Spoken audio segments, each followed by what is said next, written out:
Bom dia a todos. Meu nome é André Mesquita, eu sou curador aqui no MASP, sou um dos organizadores do seminário Arte e Descolonização. Em primeiro lugar, eu queria agradecer imensamente a presença de todos vocês. Um agradecimento especial aos nossos participantes desse seminário, Gabi Cobo, J. Mombassa, Keilane Pousac, Lia van der Wind, Lídia Schwartz, Luiz Felipe de Alencastro, Mar Safor, Nana Aduzei Poku, Pedro Cesarino, Robert Aldrich, Rosane Borges e Wanda Nennebusch. A Arte e Descolonização é um projeto de longo prazo, realizado em parceria com a Afterall. Se vocês não conhecem a Afterall é um centro de pesquisa e publicação da Universidade de Artes de Londres. As pesquisas que a Afterall realiza estão voltadas à arte contemporânea e às histórias das exposições. A Afterall, além de realizar essas pesquisas, publica livros e uma revista. Este é o segundo seminário que a gente está realizando em parceria com a Afterall. Esse projeto ele compreende a realização de seminários, pesquisas e publicações. O seminário Arte e Descolonização é um fórum em que teóricos culturais, curadores e artistas da América do Sul, África, Estados Unidos e Europa levantam questões e propostas para a reinterpretação não canônica e descolonizada de mostras e coleções de museus. Os participantes do seminário falam das novas práticas artísticas e curatoriais que explicitamente questionam e criticam os legados coloniais na produção artística, na curadoria e na crítica de arte.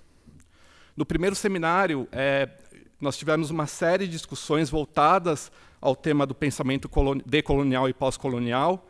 Esse primeiro seminário ele foi realizado em outubro do ano passado.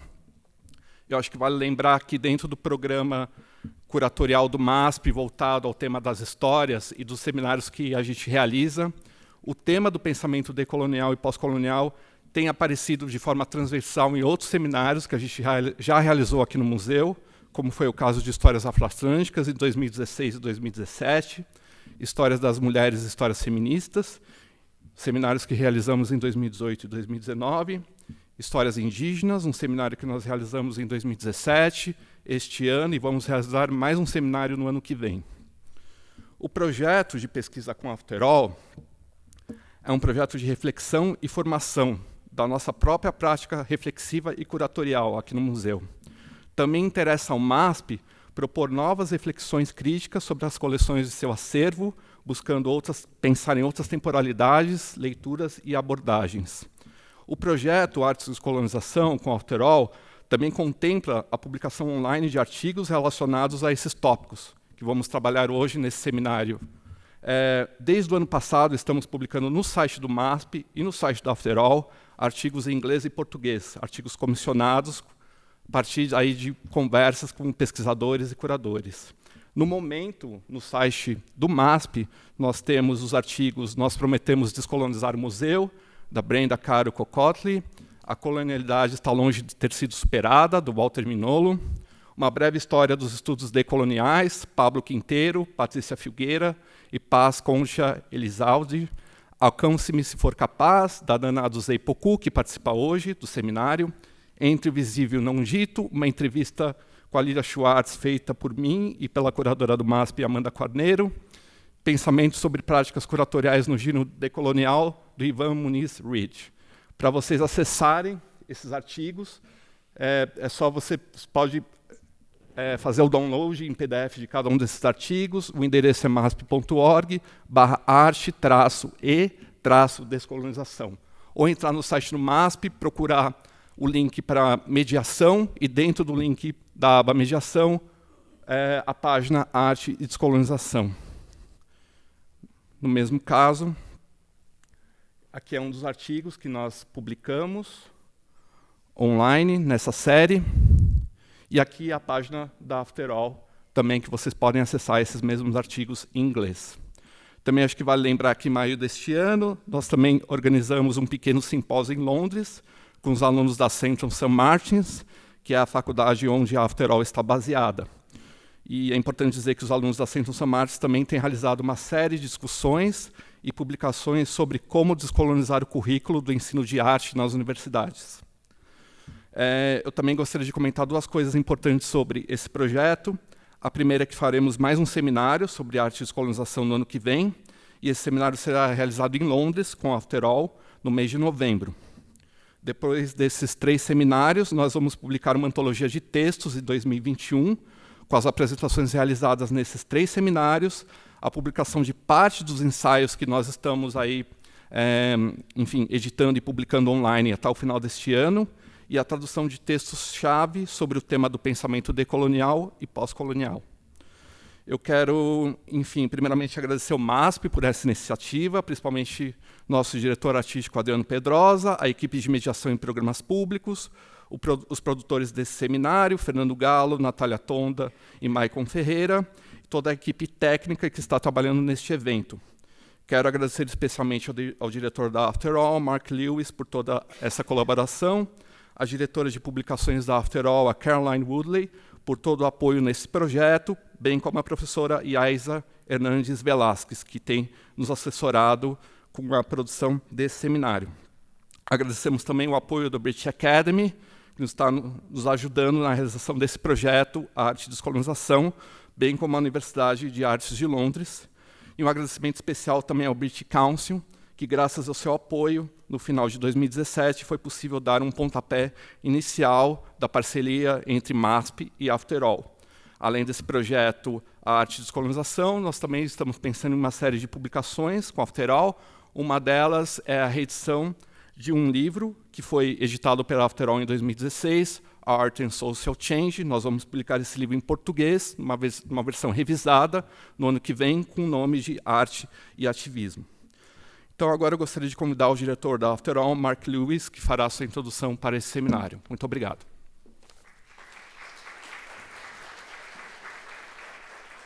Thank you, Andre, and welcome. And thank you, Andre, because you said all the things I was going to say, so you've done it.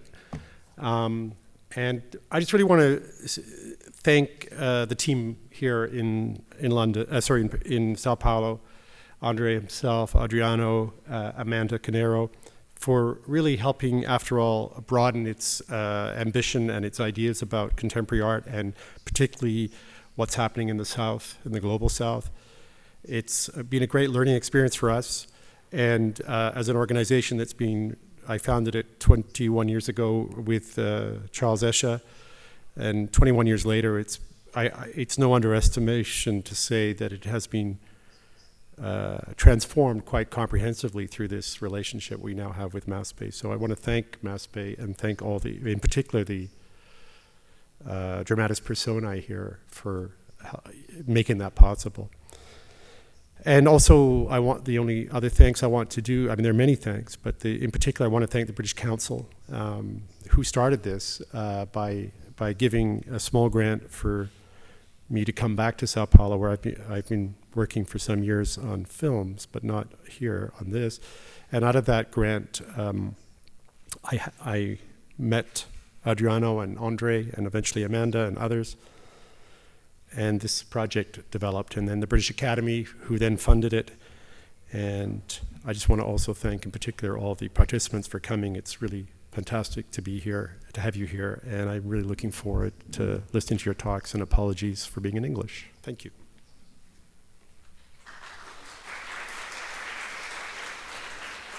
Bom dia, gente. Meu nome é Amanda Carneiro, eu sou curadora assistente aqui no MASP. Em nome do museu e também do Afterall, eu gostaria de agradecer mais uma vez a presença de todos vocês aqui, neste que, como a André disse, é o segundo seminário de Arte e Descolonização. O primeiro, que foi realizado ano passado, se encontra integralmente disponível online no canal do MASP no YouTube, caso vocês queiram ver. Eu serei a mediadora dessa primeira sessão de comunicações, e por isso eu gostaria de lembrá-los que as perguntas devem ser feitas por escrito para os representantes do museu que estão em torno da plateia. Ao final das 3 apresentações, as questões serão apresentadas às palestrantes.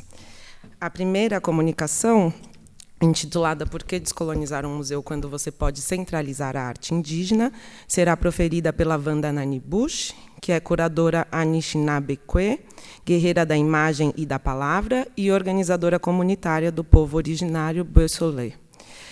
Nani Bush é curadora de artes indígenas e co-diretora do Departamento de Artes Indígenas e Arte Canadense na Galeria de Arte de Ontário. 3 de suas exposições estão atualmente em itinerância, inclusive sua pesquisa mais recente sobre a artista Rebecca Belmore, chamada Facing the Monumental. Então, por favor, Wanda Nani Bush. Sim.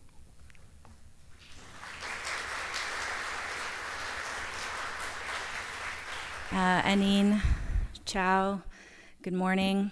I'm looking at some beautiful people and some beautiful faces, and I'm really happy to be here. First, I want to thank MASP, Andre, and Adriano for having me here. I also want to thank Mark and the Afterall crew. If it weren't for you guys, I would not be in Sao Paulo right now, which is very exciting. It looks very futuristic at night. It's beautiful. Hopefully I get to see some of it and not just this room. So I want to talk this morning about centering Indigenous art. I don't really have a problem with decolonization. It's just a fun title. It's decolonization is as necessary as centering Indigenous art.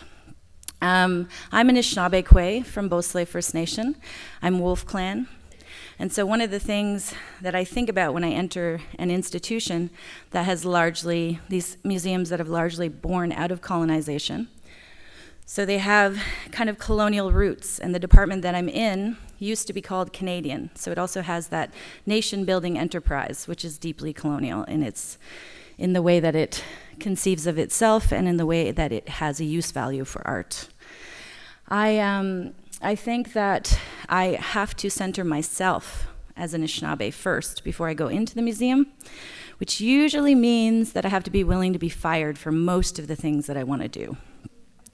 And I think that's a big difference, and it means that you can do different kind of work when you aren't career-centered and you're not really worried about whether you can keep your job or not.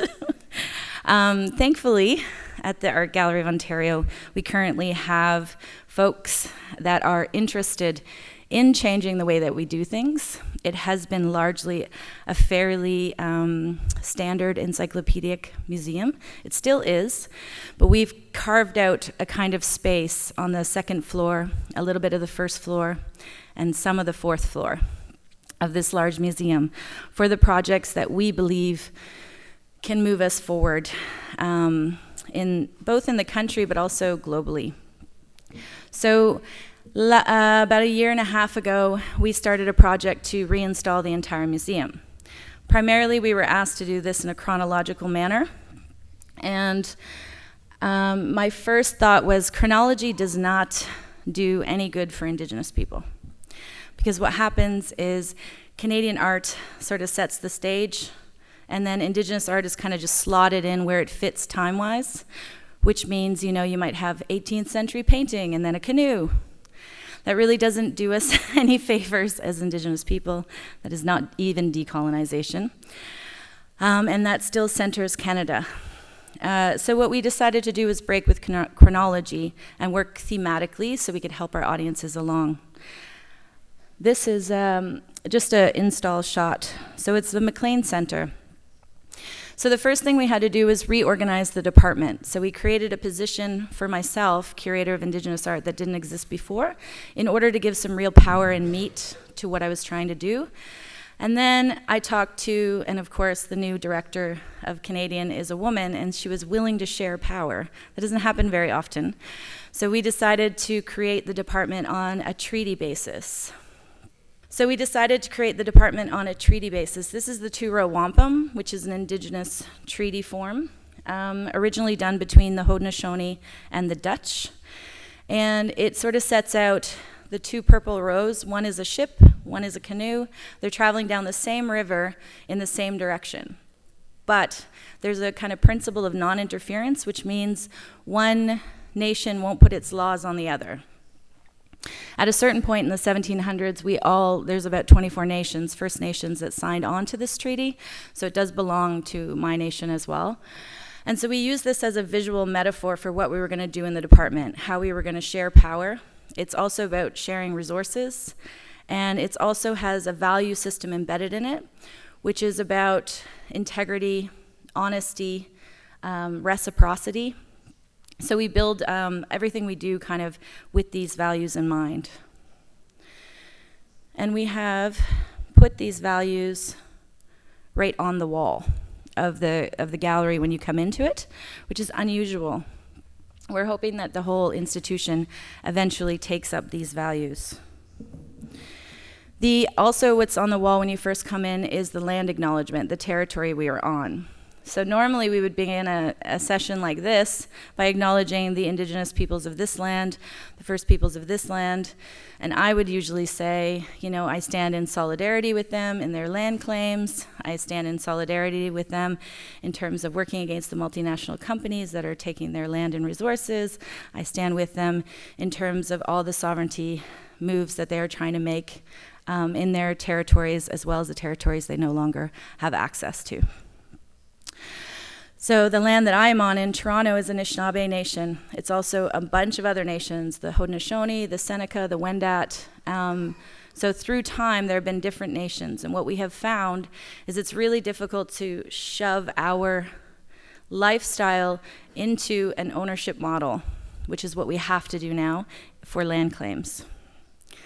I wish I could see this thing. I also wanted to say that the treaty is also built from, it's also an artistic object. There are people who know how to make these things. They're beautifully made, and they're all different styles. There's an entire group of people that are responsible for carrying on the stories and the contracts that are embedded in these belongings. And that still continues to this day. So there's still people who are responsible for knowing what this means, every single bead on this. So they're basically contracts. So we, in our understanding of the treaty model, we also have an understanding that we don't sit nation to nation today. We have a whole history of broken promises, broken treaties, and we have to acknowledge that. So we have to correct for this historical imbalance. So that's why we decided to center Indigenous art, as opposed to pretend like it's all equal, and it has always been equal. So we have one of the things I first decided to do as a strategy was to lay a land claim inside the building. So originally, there was only these two purple squares. That was where Indigenous art fit. One is a very tiny little room with about 5 doors and a lot of light, so you can imagine. The other one is a hallway outside the bathroom. So that where we place things also tells you how much they're valued. And then I expanded it to this amount of that space is Indigenous only spaces. So we take a two-pronged approach. One is that Indigenous art has to have its own spaces where it can build its own histories, speak through its own understanding, its own aesthetics, its own relationships to other artists. It can build its own lineages, its own philosophical questions, everything. And that is a really necessary thing. But at the same time, there's a problem of ghettoization. And so we don't want to just have spaces like that. So we also have spaces where all the I guess that's brown. It's kind of a shit brown. No offense to Canadian art. It's all brown is where you have Canadian art and Indigenous art in conversation. So each space starts with a contemporary Indigenous art, and we move on from there. So the first thematic is origins. And this is Norval Morrisseau, who is considered to be the grandfather of Indigenous art. This is kind of what people know and recognize as Indigenous art.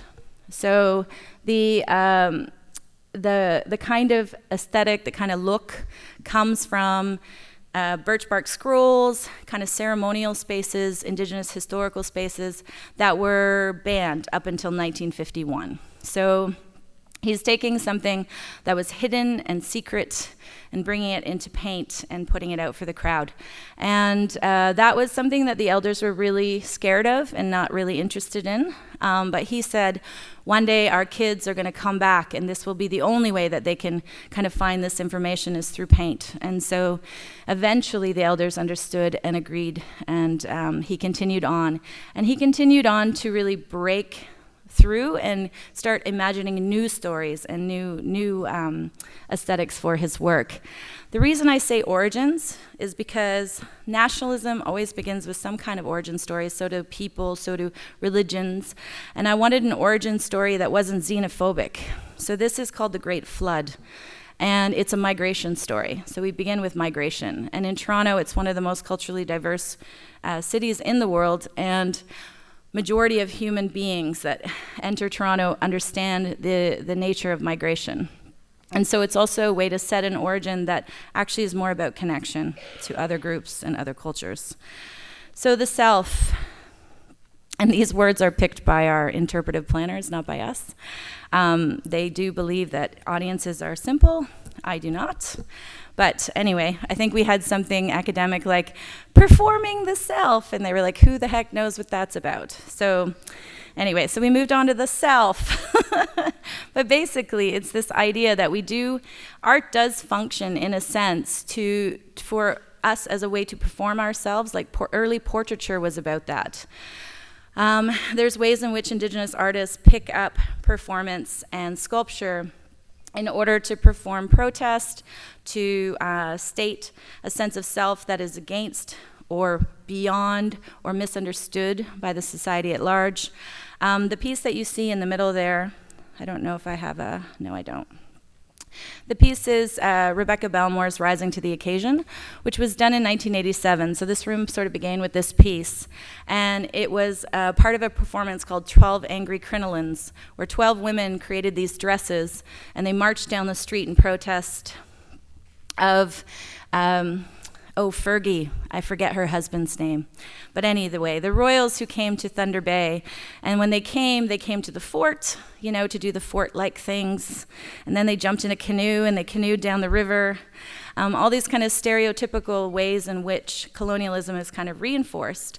And so they wanted to draw attention to the actual Indigenous people and to the actual issues that were facing the people at the time, which was like logging, all those kinds of things. So this dress at the back has a big beaver dam, which is catching all the royal kitsch detritus. So it's got little spoons and little cups all caught in it. This is actually can be quite offensive to a very British-loving country like Canada. But most of the time, people are sort of trying to understand why we need to undo this Victorian nature of Canada as a kind of a root of colonialism, one of the roots. So there's a reiteration after a year of this space, and we decided to look at this piece by Carl Beam, Burying the Ruler. And this piece really acknowledges the idea of the connection between the ruler, which is the education system, which kind of locked Indigenous people away in these prisons that were called schools, where they were beaten for speaking their language. They were extremely physically and emotionally and sexually abusive institutions. And for 150 years, all of our kids went through this. So you can imagine the amount of work that needs to be done to rid our bodies and our communities of that level of violence, state violence and religious violence. So this piece is very much about the artist's role in that struggle and in that work. So he wants to bury the ruler. Obviously, you can't see so well, but above his shoulder there's a little thunderbird, which sort of acknowledges Indigenous Anishinaabe philosophy, and on the other shoulder is a little cross, which is the Christian thing. The Christian thing. You guys know about it here, I'm sure. So he's got them on his shoulders, and he's talking about the way in which both the state and religion kind of have created this being that is caught between these two things. And as an artist, he can choose how he's going to walk through that space, how he's going to create that space.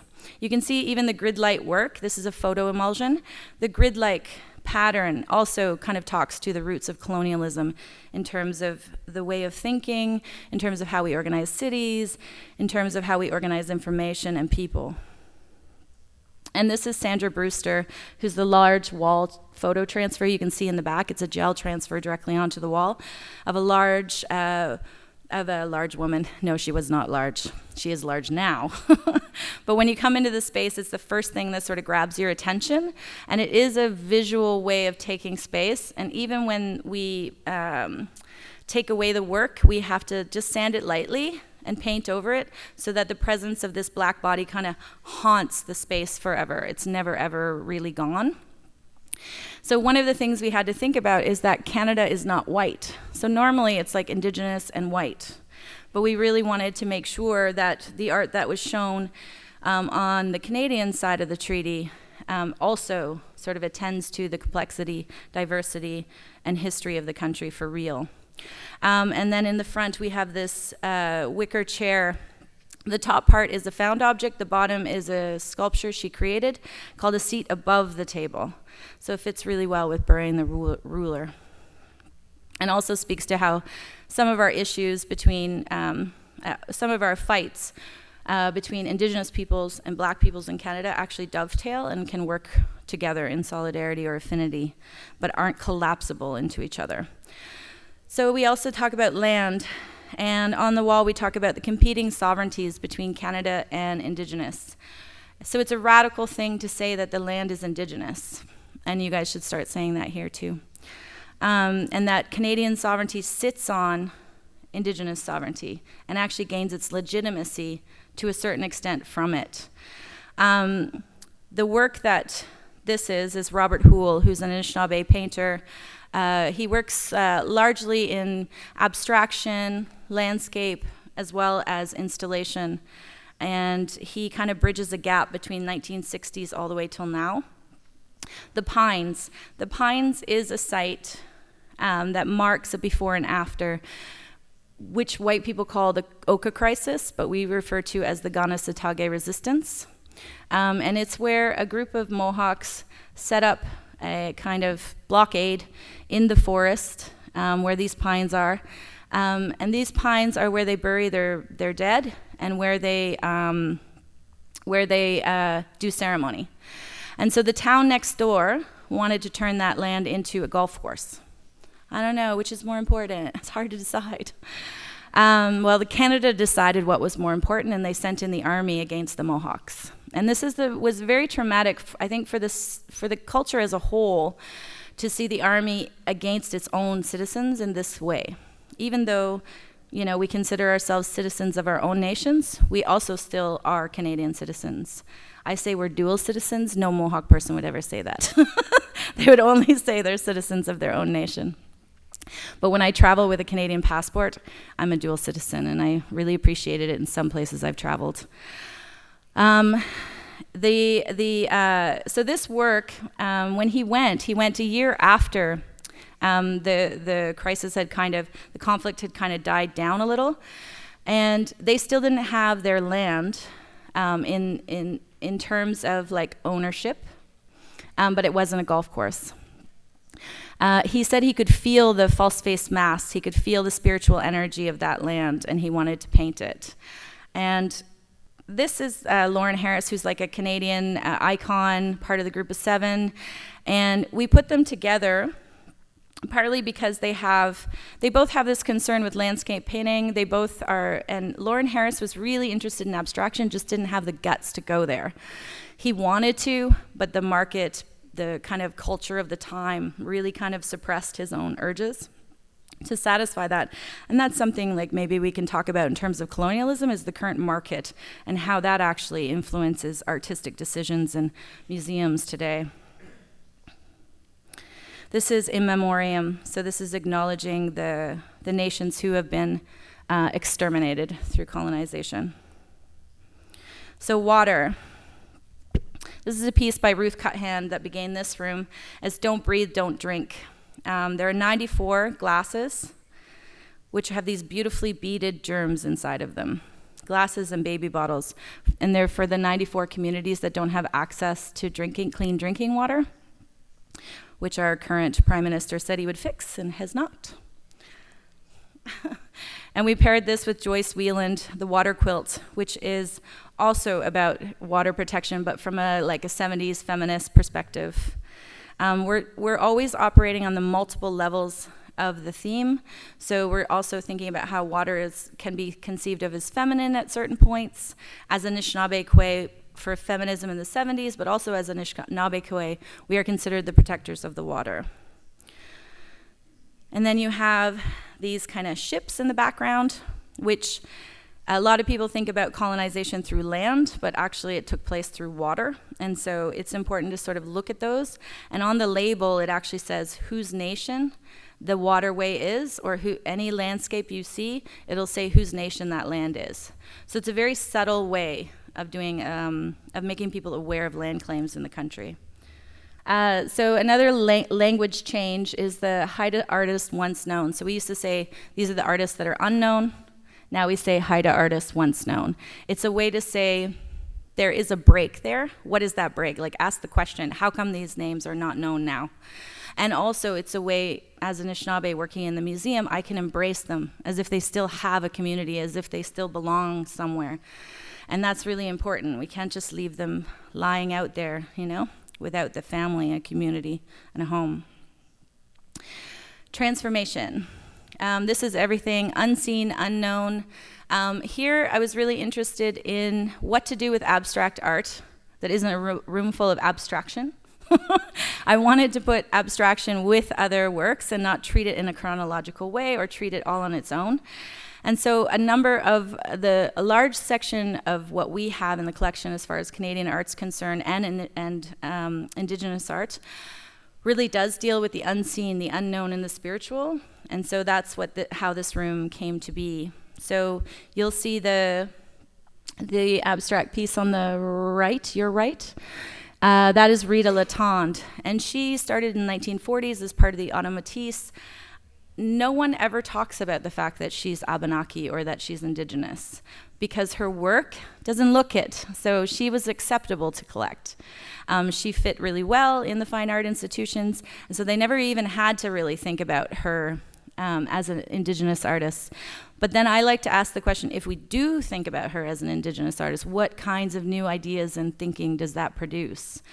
And how does her understanding of Indigenous abstraction, which is the oldest abstraction in all of North and South America, how does that lend itself to her work? This is Carl Beam, Time Dissolve. So this work also deals with his residential school experience. So I didn't want to create this beautiful room of ooh, spiritual and unknown, when spirituality can be quite violent in the colonial context. So here you have a student photograph. He used to get all the students from the residential school every year, and they would do this party. They would hang out with each other. This piece is very much about asserting himself as the artist. He circled his head and put the artist, and he circled his mother, his brothers and sisters, and his best friend, because all these relationships that were meant to be broken under the residential school system have failed. And so this is an assertion that they have failed. And then again, we did a changeover. That room is now for projection multimedia piece by Lisa Rihanna, which was in the Venice Biennale, In Pursuit of Venus Infected. So she has taken a colonial wallpaper and then filmed in green screen living relatives, people who do ceremony, people who act, and replayed all these scenes that were being stereotyped in the wallpaper. So this moves like a panorama. I don't have a good video clip of it yet because we just installed it. And then again, the Indigenous to Indigenous room is a space where Indigenous art can speak to each other without the circuiting through Canadian art histories, which is the big thing. And in the Canadian context, and I would guess the same context here, it's really important to foreground contemporary Indigenous art. As you will see as you went through the spaces, people are, the colonial self is really reinforced by our historical things that have been turned into objects in museums. So until we can do something really radical with our collections in that regard, I feel that all they do is reinforce the current desires, the colonial desires for the authentic indigenous of the past. One of the other things, I think, when you're dealing outside of an ethnographic or anthropological context, which is the AGO, is that people are used to only seeing a certain aspect of indigenous art, which is the painting in the back there, the Moriso. So they're not used to this, which is Shelley Nero. This is a photography series, and they're not used to seeing Mike McDonald, who is one of the earliest new media artists. His work is dealing very much with the environmental impact of logging in British Columbia. Her work is dealing very much with the history of colonization as it relates to land and as it relates to women. Women were treated very much the same way as the land, and those two things are connected. But it's a hilarious shirt because it says, like, we were colonized and raped and pillaged and really, like, serious, heavy things. And then at the end it says, all I got is this T-shirt. And then she doesn't even have the T-shirt. This is Hulea, who's at the Gorman Museum. Anyway, she's like covering herself, and then it's a white woman who ends up having the T-shirt. The subtext is like, this is actually her wife, so it's kind of funny. But you don't need to know that to understand the work. But it's flanked by these land, pieces of land. And everybody, when they write about this work, always forget that the parentheses is the land. So they always ignore those two spots. And artists make these choices very specifically. She didn't have to put them on there, so why does she? So very much thinking about this relationship to land. And this piece came when she was flying over the Catskills and looking at, you know, as you fly over anywhere, you see all these little boxes and all the land all carved up in roads and housing. And it's like colonialism in terms of industry right in your face. Yeah, so this is what makes you feel good. But he's brilliant, don't get me wrong. He just hasn't been put in the history of modernism correctly, and that might be where you go with something like this. And Barry Ace. So these are like, we also in this space we had bandolier bags from the 1800s, so you can see the beadwork, beautiful beadwork, which would have been done by Anishinaabe women. This is an Anishinaabe man, you know, doing this kind of beadwork, but with recycled computer parts. And so he's making these bandolier bags, and they're digital, still holding things that are important.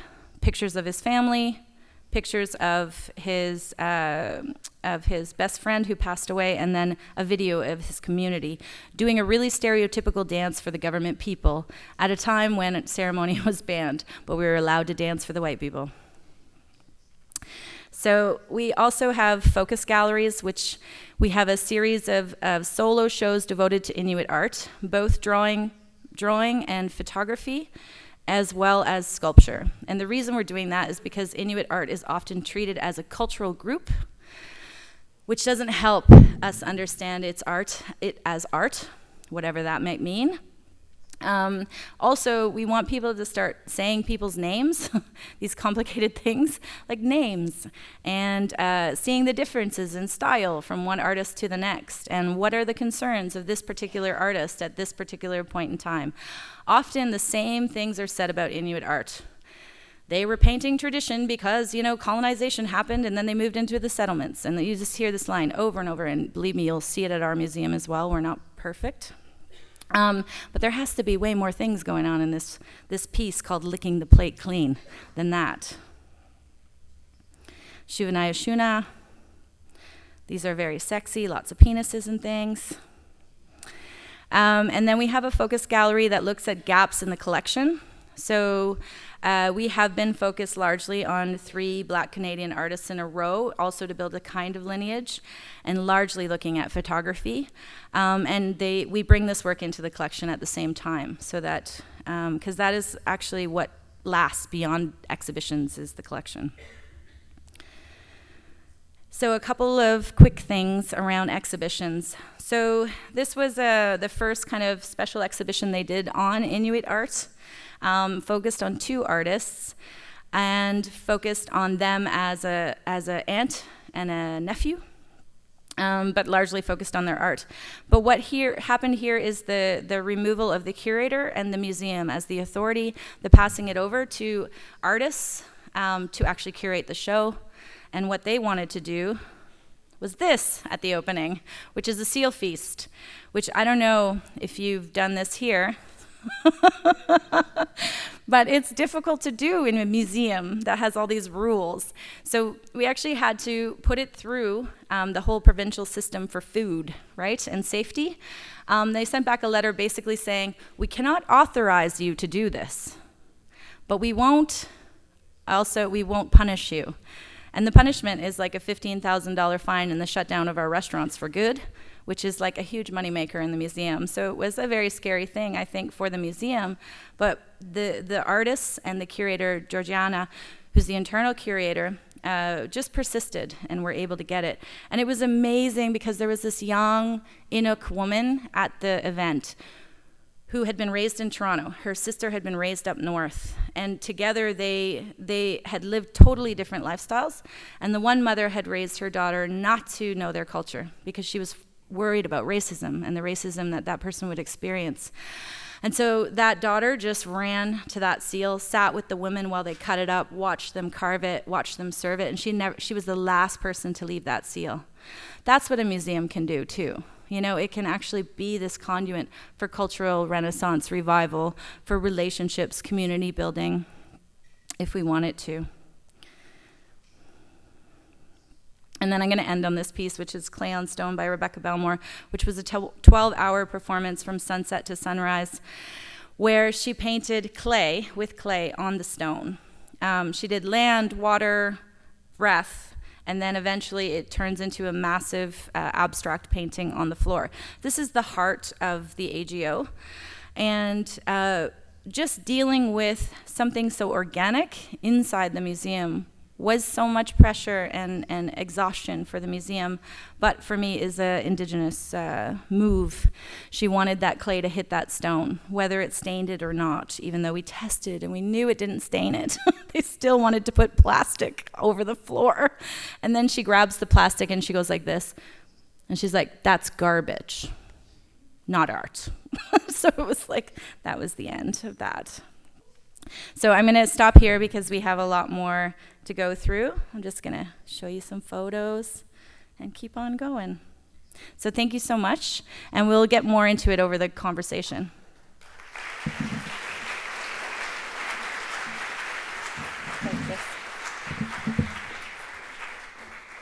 Obrigada, Wanda. Agora, para a nossa segunda comunicação, intitulada O Labirinto da Casa Grande, Representação e Futuridade.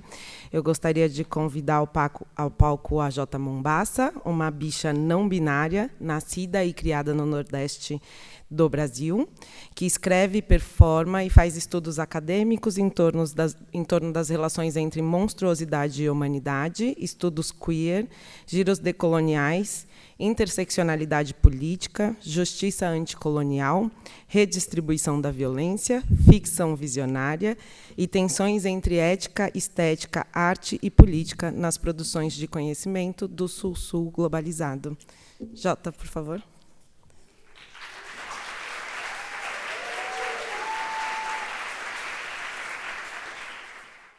Bom dia. So I would like to start by making a short disclaimer to my non-Portuguese speaking colleagues here. I'll make my talk in Portuguese because it's very rooted in the Brazilian context, and it's something that I really want to say to the Brazilian audience here in this room. But I'm afraid we'll have a lot of things lost in translation. I usually don't trust translation that much, and I truly believe that we need Black, Brown, and Indigenous translators for Black, Brown, and Indigenous thinking, and it's a very important thing. That's why I'm making this disclaimer before starting. Então agora eu passo a falar a fazer a minha fala, que, como a Amanda disse, chama o Labirinto da Casa Grande, Representação e Futuridade, e que é uma espécie de recomposição do meu novo texto, um texto comissionado por essa mesma iniciativa entre MASP e Afterall, chamado A Plantação Cognitiva.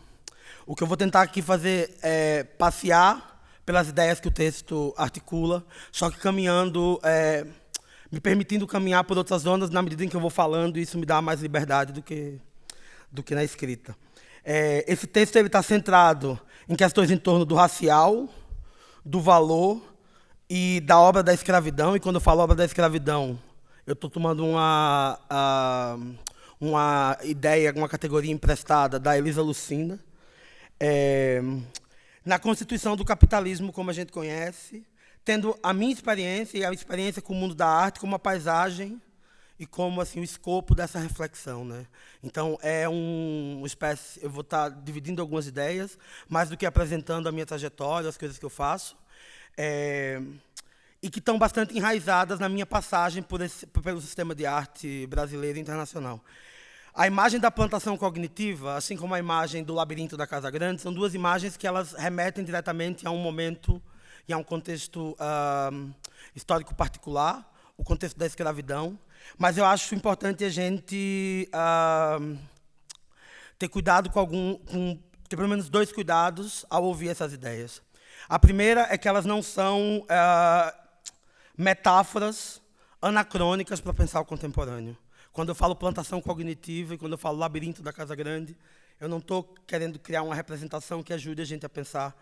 Eu não estou querendo criar uma metáfora para pensar essas coisas, mas eu estou querendo pensar mais bem e pensar as categorias como um indício da continuidade desses regimes e um indício da presença dessas forças na constituição do atual, na constituição do mundo contemporâneo em que a gente vive.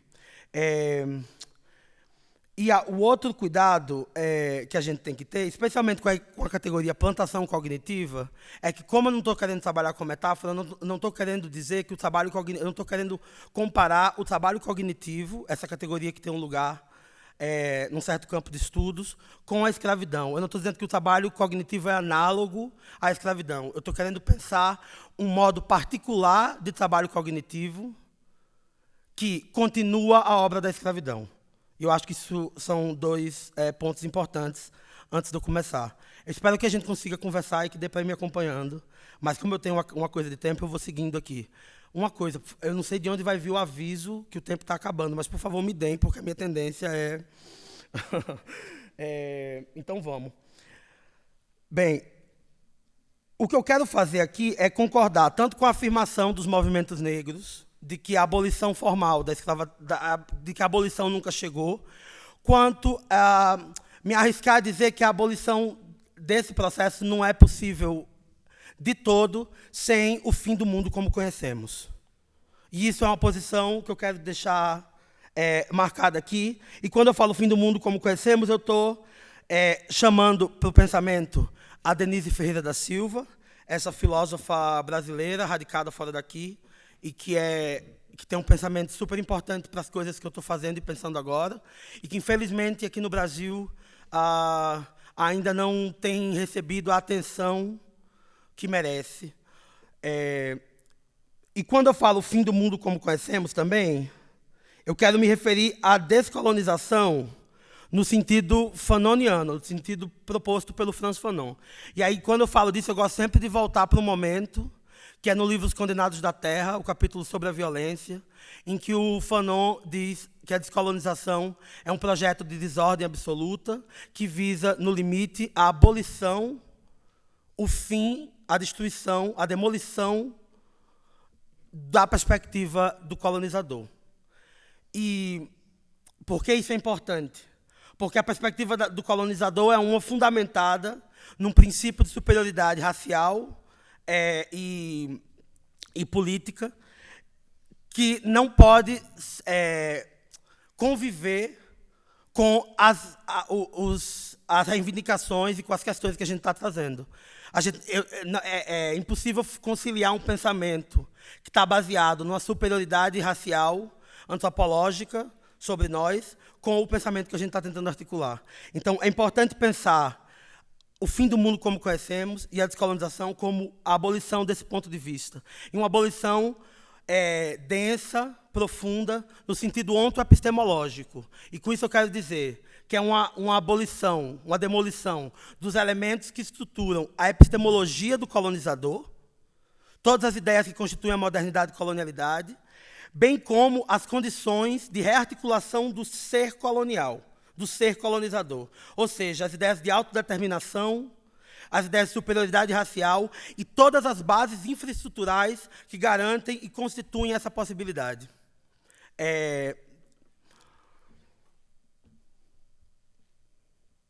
Para seguir na verdade, para chegar onde eu quero chegar com essa fala, eu preciso também antes fazer uma curva pelo pensamento da Denise Ferreira da Silva, e essa curva tem a ver com o modo como ela articula o problema do valor e as ideias do valor. E isso começa com um olhar para a tradição marxiana, para a tradição do Marx, e para uma ideia que é algo lateral nesse pensamento, mas que é importante aqui, que é a ideia de que o colonialismo e a escravidão configuram, na verdade, um momento de acumulação primitiva daquilo que a gente veio a conhecer como o capitalismo, ou como a formação do capital na modernidade. Essa ideia, do ponto de vista crítico, que a Denise articula, e não só a Denise, mas está presente no Black Radical Thinking, de modo geral, em uma série de outros... de outras ideias de outros questionamentos em torno dessa ideia. Mas a Denise faz uns apontamentos interessantes que têm a ver justamente com o modo como, nessa chave marxista, de que o colonialismo e a escravidão configuraram um momento de acumulação primitiva, ou seja, um momento que criou os recursos e as bases infraestruturais que depois permitiu o desenvolvimento do capitalismo industrial moderno, que é o que o Marx está interessado, tem duas ideias, tem dois problemas aí. Um problema é o modo como o Marx pensa com uma certa sequencialidade histórica, em que a escravidão acontece aqui e o desenvolvimento do capital acontece aqui, no momento posterior. E também com o modo como Marx pensa uma certa separabilidade, uma certa separação entre essas duas formas de trabalho. O trabalho escravo, que eu estou chamando de trabalho, mas que sequer pode ser considerado em chave marxista como trabalho, e o labor, que é o que ele está observando, o trabalho no contexto do surgimento da indústria e tudo mais. E isso me traz, na verdade não me traz, né? Traz a Denise, e eu vou um pouco com ela, para alguns problemas chave. O primeiro problema, que eu queria dividir com vocês, tem a ver com o problema da temporalidade. Quer dizer, está todo mundo me acompanhando? Sim, um pouquinho? Super, obrigado. Eu queria trazer o problema criado por isso aí, que é o problema da temporalidade, que tem justamente a ver com essa ideia de sequencialidade, e com essa ideia progressiva de sequencialidade, de que há um momento histórico e logo há outro momento histórico e logo há outro momento histórico, porque isso revela, na verdade, uma obediência a uma certa cronologia, uma certa crononormatividade, que é a crononormatividade da linha do tempo, que é fundante e fundamental da analítica moderna, né? A ideia que o passado, o presente e o futuro vêm depois, e que as coisas, na verdade, não se atualizam, não reaparecem, que os fantasmas que a gente tem hoje desses processos não estão, na verdade, presentes e vibrando e constituindo os sistemas pelos quais a gente passa. E, para pensar isso, eu gosto sempre de retomar um livro que é de extrema importância para mim e que recentemente foi traduzido para o português, se chama Kindred, do autor afro-estadunidense de ficção visionária chamada Octavia Butler. E é um livro que, eu não sei se toda a gente aqui já teve acesso a esse livro, mas é uma ficção em que, basicamente, a personagem central, o Dana, uma mulher negra estadunidense que tem a sua ideia de presente situada nos anos 70, mais ou menos, do nada começa a desaparecer no seu presente e reaparecer no outro lugar, que ela logo identifica como sendo o contexto de uma plantação escravista no século XIX, na primeira metade do século XIX. Então, ela começa a fazer esse trânsito entre os anos 70 e essa plantação escravista. E eu não quero dar spoilers, mas tem no meio disso toda uma trama que se desenrola em torno da relação dela com o futuro senhor, o futuro mestre daquela plantação. Bem, o que eu acho interessante nessa narrativa é justamente o modo como ela, ainda que seja uma obra de ficção especulativa, pode se transformar num questionamento que a gente pode fazer a si mesmas, e aqui eu me direciono especialmente às pessoas negras e racializadas dessa sala, que é quantas vezes a gente não sentiu que a gente voltava no tempo e era arrastada a nossa revelia para um lugar no qual as leis e os modos de operação e distribuição da violência da escravidão eram atualizados sobre nós. Essa questão, ela faz com que a gente, necessariamente, para pensar a nossa posição e a nossa realidade, tenha que escapar do realismo, da ideia de que a gente não pode voltar no tempo, embora o tempo venha e nos arraste de volta, e também da linha do tempo e da linearidade do tempo. Isso, de alguma maneira, nos convoca a pensar na possibilidade de existir em mais de um tempo ao mesmo tempo, ou de que mais de um tempo e uma temporalidade convergem no mesmo feixe de forças. E isso é chave para tanto fazer uma crítica da ideia de acumulação primitiva, quanto também para levar a nossa perspectiva sobre o que significa viver neste tempo e neste mundo para um outro lugar. E é por isso que o problema da temporalidade é algo que eu tomo de empréstimo da crítica da Denise. Aí aqui eu vou abrir um parêntese para dizer rapidinho. Leiam Denise Ferreira da Silva. Não, eu estou simplesmente deixando que o pensamento passe, mas leiam ela, vão lá, não confiem em tudo que eu estou dizendo, porque a minha leitura é a minha leitura. Enfim, e fecha parêntese. Tem um outro problema que aparece nisso aí, que é o problema do valor, e que é, de alguma maneira, central para uma certa etapa da produção da Denise. Tá em vários lugares, mas eu estou trabalhando especialmente sobre os textos avulsos, que alguns deles estão, inclusive, traduzidos para o português. A Dívida Impagável está traduzido, tem um que chama A Equação do Valor, e tem um monte de número e símbolo, que está traduzido também. E eu quero tentar pensar o problema do valor à luz do que a Denise articula. E quando eu falo no problema do valor, eu quero pensar de que maneira a ideia de um valor econômico se constitui em paralelo a o que a Denise chama de uma equação ética do valor. Como há um componente ético, simbólico, que se organiza em paralelo à constituição do valor econômico, como Marx apresenta, ou como a gente pode vir a entender a partir dessas reflexões.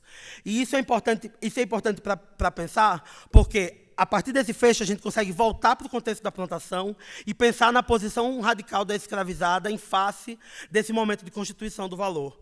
Porque é claro que o fato de que Marx ignora esse trabalho como uma forma de trabalho e ignora esse momento como um momento chave na constituição daquilo que ele entende como a formação do capital, que de alguma maneira serve até esse momento para explicar várias das nossas críticas ao capitalismo. E isso é importante dizer, aqui eu abro outro parêntese, porque o que eu quero fazer aqui é, de alguma maneira, propiciar uma crítica dos nossos elementos críticos.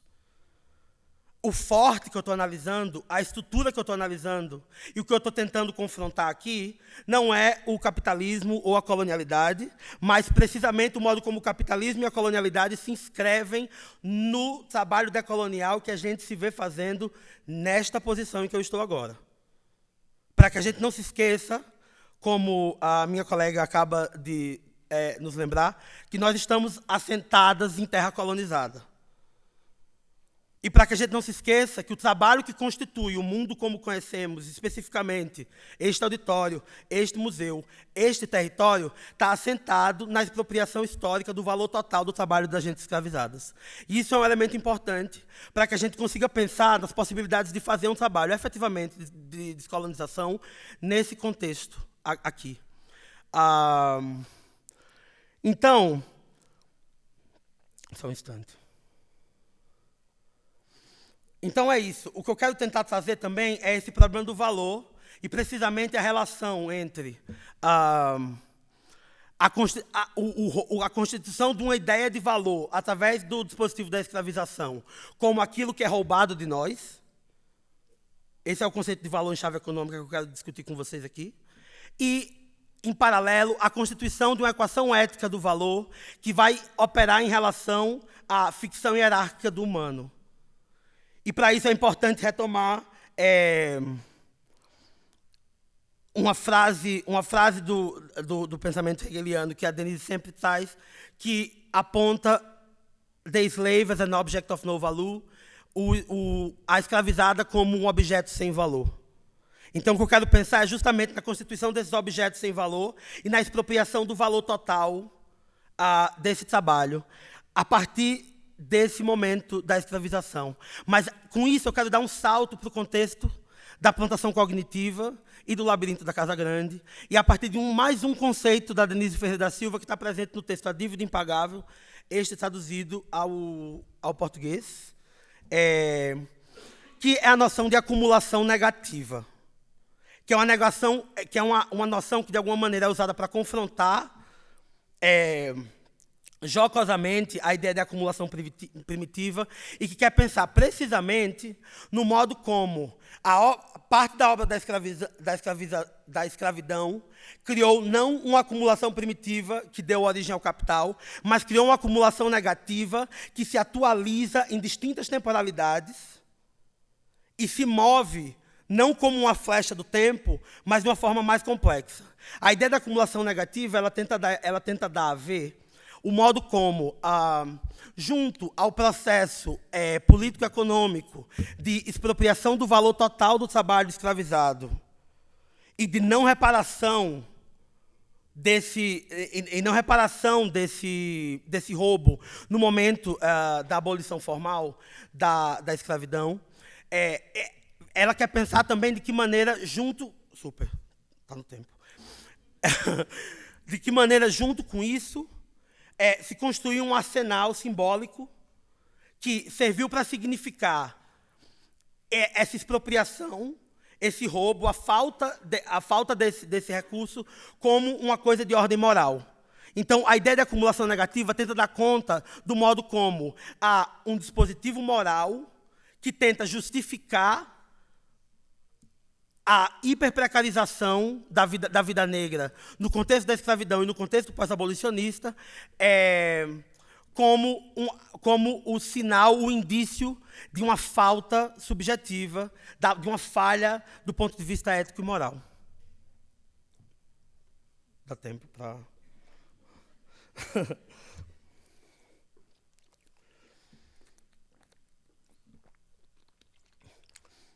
E eu gosto dessa ideia, e eu gosto dessa discussão, ao que ela pareça um pouco cabeçuda, e eu sei que muitas pessoas devem estar pensando, puta que pariu, essa bicha acadêmica aqui.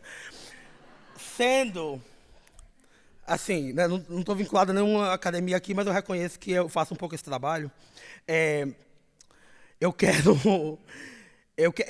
gosto de pensar nessas coisas, eu gosto de pensar na constituição do valor, a partir da luz dessa ideia de acumulação negativa, porque ela, de alguma maneira, permite que a gente pense que o valor, a constituição do valor, está implicada não só nesse roubo estrutural colonial, não só do trabalho total das gentes escravizadas, como também da terra colonizada, como também, o valor se constitui numa espécie de bússola ética da modernidade, que constitui, por exemplo, o modo como a gente se relaciona com a ideia de humano. Significa que o valor é o descritor que a gente usa para saber se uma vida vale mais ou vale menos.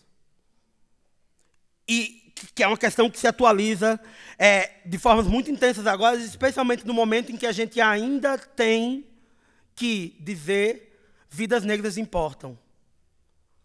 O valor segue sendo o descritor, a bússola ética da nossa relação com as coisas e com as gentes. De maneira que as coisas...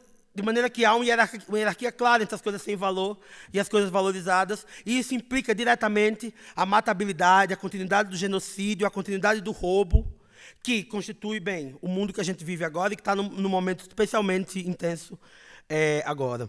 Então, é por isso que eu me preocupo com a questão do valor. E por isso que eu acho que tem um problema fundamental que o valor continue sendo o que orienta a nossa ética, o que orienta a nossa ética com relação à vida, o que orienta a nossa percepção do que é uma vida e do que vale como uma vida. E aqui eu chego na questão que é um pouco, já para começar a concluir, mas é um pouco o cerne do que eu queria dividir com vocês, que é, a partir dessa reflexão sobre o valor, eu queria perguntar o que significa valorizar a arte negra, o que significa valorizar a arte descolonial.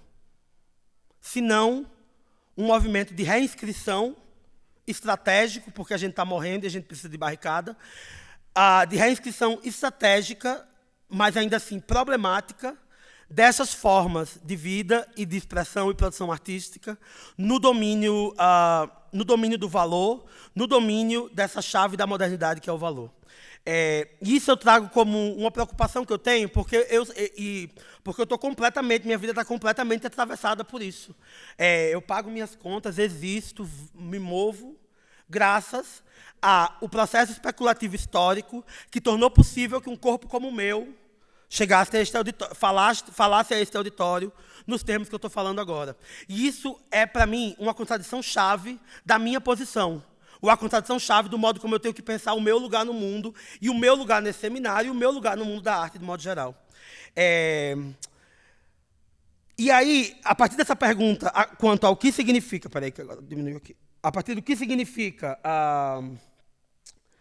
valorizar a nossa arte, eu quero voltar para um momento que eu acho emblemático dos meses anteriores, que foi quando aconteceu a Flip, em Paraty, né?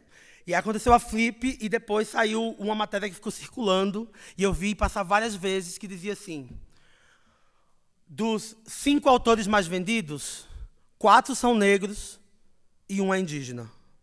E essa manchete ficou presa comigo, porque é claro que todos os contextos que eu via isso sendo reproduzido estava ligado a uma ideia comum nos nossos ativismos de hoje, que é a ideia de representatividade, e a centralidade desse lugar da representação e das políticas de representação no campo da arte e do ativismo em geral. Sendo que essa frase, dos 5 mais vendidos, 4 são negros, não deixou de soar para mim como um fantasma de alguma coisa. Como um fantasma de alguma coisa sobre a qual eu estou tentando articular e sobre a qual toda essa reflexão sobre o valor está, de alguma maneira, enraizada. Como fantasma e como atualização do sistema da plantação, no modo como o nosso trabalho como artistas negras, brown, indígenas, é recebido hoje e pode ser recebido hoje no contexto do mundo da arte. Uma coisa que sempre me incomodou, e tem alguns lugares em que eu poderia me apoiar teoricamente para falar isso, mas eu vou escolher me apoiar na minha experiência, é o modo como tem uma dimensão de representação da qual uma artista negra, trans ou inscrita de qualquer forma por um sistema estrutural de opressão não consegue escapar, que é o fato de que a gente tem que representar a imagem que vocês têm da gente. E isso é um peso específico. Tem um texto muito bom chamado The Burden of Representation, de Kobena Messé, que vai tocar mais diretamente isso. Infelizmente não tem tradução para português, mas está aí, seria uma boa coisa.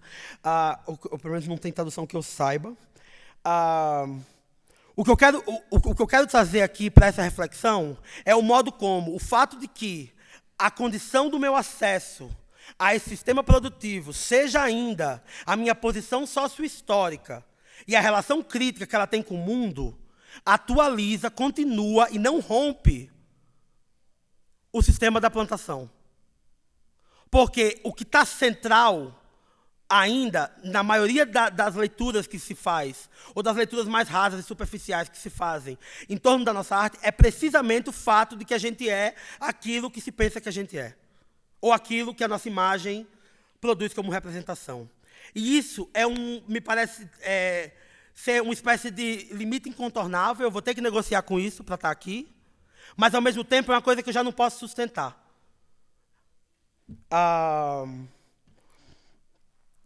E, voltando para esse lugar das mais vendidas, é claro que eu não estou... Por favor, eu vou deixar isso bem registrado. Eu não estou fazendo um movimento simplista de superpor duas realidades uma em cima da outra. É claro que ser mais vendido como autor, como sujeito, não é a mesma coisa de ser mais vendido como objeto. Eu não estou dizendo isso. Por favor, não creiam nisso. Seria uma atrocidade pensar isso. Mas o que eu quero dizer é que a condição da nossa sujeição é ainda a nossa hiperinscrição nas mesmas categorias que foram criadas para nos definir como objetos. A categoria... Bafo, tá, eu já estou no final.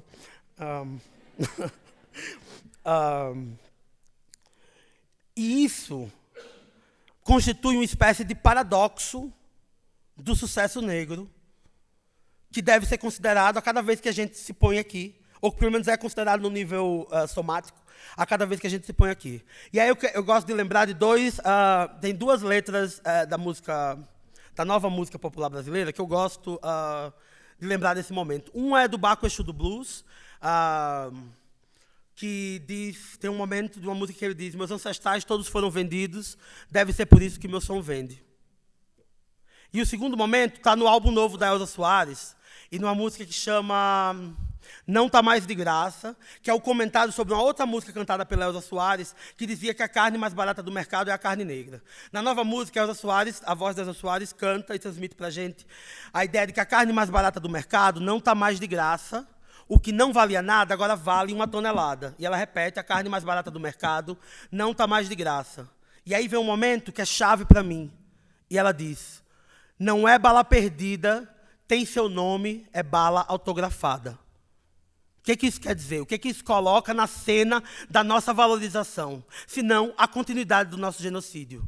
Então, o paradoxo da vida negra é que eu possa simultaneamente subir neste palco e falar para vocês, e ser hospedada num hotel, sei lá, no 22º andar de um hotel, numa das áreas mais caras de São Paulo, enquanto gente como eu é assassinada a qualquer momento aqui perto ou um pouco mais afastado, já que a cidade, enfim, organiza suas próprias fronteiras. Essa concomitância do nosso sucesso e da nossa morte, que me permite simultaneamente mandar beijos de Paris, enquanto alguém no Capão Redondo é acossada pelo sistema judiciário brasileiro, faz com que eu não possa, senão, ocupar esse lugar de uma maneira crítica.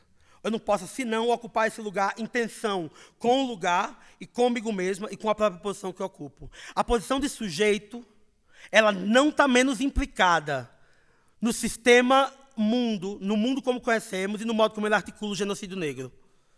O fato de que a gente possa ser sujeito não garante que a gente não possa ser assassinada. E aí tem um problema que leva a gente de volta para esse lugar do fim do mundo como conhecemos, do fim do modo de conhecer os mundos e da necessidade radical de articular outras questões, mudar no nível das categorias que a gente usa o nosso modo de pensar sobre todas essas coisas. Tem mais uma coisa, eu imagino que agora meu tempo eu deve ter uns 5 minutos, mas que dá super tempo de falar. Também pensar de como o discurso da representatividade, e essa é uma crítica que eu não vou articular extensamente, eu vou deixar só, porque ela também vem de um lugar intuitivo. Um dos meus maiores problemas com o discurso da representatividade no momento é que ele mantém a nossa imaginação cativa aos elementos estruturais do mundo como conhecemos. Assim, a representatividade me faz crer que uma forma de emancipação é que eu me torne uma das autoras mais vendidas. E essa é uma forma de emancipação. Nossa, olha só essa bicha gorda, negra do Nordeste que vendeu todos os livros do mundo. O meu problema com esse lugar é que ele faz com que a nossa imaginação seja posta a serviço de uma emancipação na qual o sistema de venda de livros continua, e na qual eu posso ser a autora mais vendida, mas certamente o lucro que eu produzo não vai cair na minha mão. E aí a gente pode ver, por exemplo, voltando para a matéria da Flip, das 5 autoras mais vendidas, quais são as editoras que as publicaram, e qual é a estrutura econômica que organiza essa relação, e de que modo, outra vez, o valor vai ser constituído nessa relação como aquilo que é roubado de nós. Então, outra vez, a gente vê o entranhamento de uma certa imagem de emancipação que a ideia de representatividade gera com a infraestrutura do mundo como conhecemos, com a infraestrutura do mundo como conhecemos. Isso nos leva à necessidade, de alguma maneira, pôr em dúvida esse dispositivo crítico e essa ferramenta estratégica do ativismo, de vários ativismos, que é a representatividade, para a gente pensar de que modo isso está segurando a nossa imaginação cativa e está nos impedindo de imaginar e de colocar, bem, nossos sonhos a serviço de alguma coisa que não pode ser traduzida nos modos como o mundo como conhecemos se construiu. E que eu acho que isso é um trabalho necessário agora, porque eu tenho feito em vários lugares uma coisa que é um laboratório de ficção visionária, que basicamente eu crio grupos de estudo em torno da ficção visionária, e a gente vai tentar trabalhar, escrever e ler coisas junto, e discutir. E eu tenho feito isso em vários lugares, e uma das coisas que eu mais sinto é uma dificuldade radical em se permitir imaginar. Em se permitir imaginar para além das coisas que a gente conhece. E que isso significaria se permitir pressentir, mais pressentir do que saber, aquilo que a gente não pode ver ainda, aquilo que a gente não pode imaginar ainda. Esse limite da imaginação, ele é um problema chave para o nosso momento agora, porque a gente vê que todas as ferramentas do realismo político não servem para transformar a realidade política que está sendo imposta sobre a gente. Então, o trabalho de imaginar é um trabalho chave. E eu temo que o truque da representatividade, necessário como uma barricada para proteger as nossas vidas e para criar espaços em que as nossas vidas não estão tão ameaçadas quanto estão no geral, por mais que ele seja importante, eu acho que esse truque, a gente não pode cair nesse truque. A gente não pode cair nessa armadilha. E aqui eu falo outra vez, diretamente para as pessoas negras e racializadas dessa plateia. E para acabar, eu queria só, claro, o que eu tentei fazer aqui foi, como eu diria, estudar o forte, estudar o poder e mirar para isso, mirar para esse lugar. Mas eu estou fazendo isso, uma tentativa de fazer isso a favor das coisas que cercam o forte, das forças que cercam os fortes, ou seja, nossas vidas em geral. E para isso, eu quero terminar com pensando um problema, um pequeno problema, que é o problema da ideia de diferença e da ideia de diferença como valor, que está orientando muitos dos processos curatoriais e de elaboração editoriais agora, né? Essa ideia da diferença como valor, que pode estar num lugar mais pacificado como lugar da diversidade, mas também que às vezes está nesse lugar justo da diferença. E eu queria compartilhar com vocês um pouco o meu problema com a diferença como valor, e fazer isso a partir de uma ideia que eu tomo emprestada de uma pessoa chamada Edouard Glissant, que é da ideia da opacidade. O Edouard Glissant ele afirma que o direito à opacidade é mais importante que o direito à diferença, porque no direito à opacidade a gente pode efetivamente constituir a diferença em relação à diferença que a gente encarna. O que isso quer dizer? A opacidade, como esse momento de não visibilidade ou de borramento da visibilidade, nos permite mergulhar no processo misterioso de se constituir de uma maneira distinta daquela simplificada na qual a gente está constituída pelas identidades e tudo mais. Eu queria terminar com a convocação desse lugar, com a convocação da opacidade, com a convocação desse mistério, e aqui eu lembro do poema da Rita Dove, que me encanta, chamado Canary, que a última frase é: If you can't be free, be a mystery. Se você não pode ser livre, ser um mistério. E eu quero convocar a força desse mistério em face de um regime de hipervisibilidade que exige que a gente esteja sempre visível às vistas como condição do nosso acesso a esses lugares e como condição da sustentação material da nossa vida. Então, eu queria convocar esse lugar e convocar o lugar da diferença fugitiva e queria terminar lendo um parágrafo, juro que não vai demorar muito, do texto A Plantação Cognitiva, que vai ser publicado em breve no site do MASP, igual o André mostrou aqui no começo, vai estar lá. Eu queria ler o último parágrafo desse texto, que fala um pouco dessa ideia de diferença fugitiva, que é uma diferença que tem a dimensão ou pelo menos que eu tento articular a ideia da diferença fugitiva, como uma ideia de uma diferença que tem esse elemento de opacidade integrada a ela, como uma diferença que não é a diferença identitária, não é a diferença da separabilidade, mas é a diferença que é uma diferença que está sempre se autodiferenciando. Essa diferença fugitiva não responde às coreografias da plantação cognitiva, porque emerge precisamente na quebra do jogo da diferença. É um intervalo no movimento especulativo recolonial que funda, em meio aos tremores e tropeços da fuga, uma ética despojada de valor. Esse ética despojada de valor é a citação da Denise.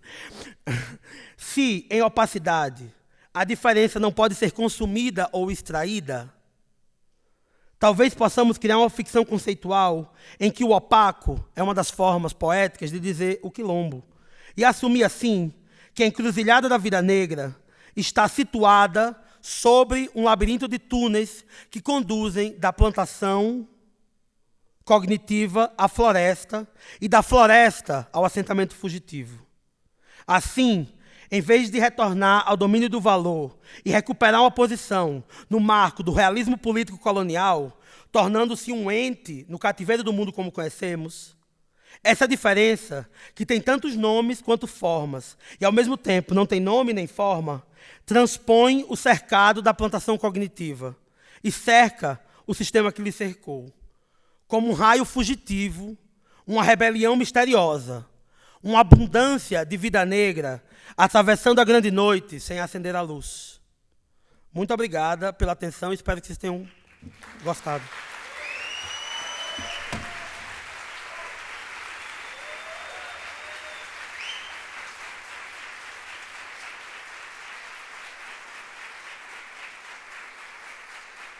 O texto da Jota vai estar publicado no nosso site em dezembro. Amém. Axé. Vai dar certo. A Denise Ferreira da Silva já esteve aqui no MASP, num seminário também. E, na ocasião, ela fez uma fala quase performativa, que ela chama de O Evento Racial. E isso também se transformou num texto que está publicado na Antologia de Histórias Afroatlânticas. Na antologia chama O Evento Racial, ou Aquilo que Acontece Sem o Tempo, porque ela está falando dessa ideia de temporalidade.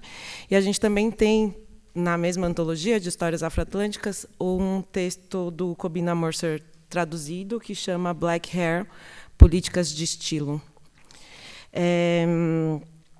A terceira fala dessa manhã, Desintoxicar faz parte da descolonização da inocência colonial.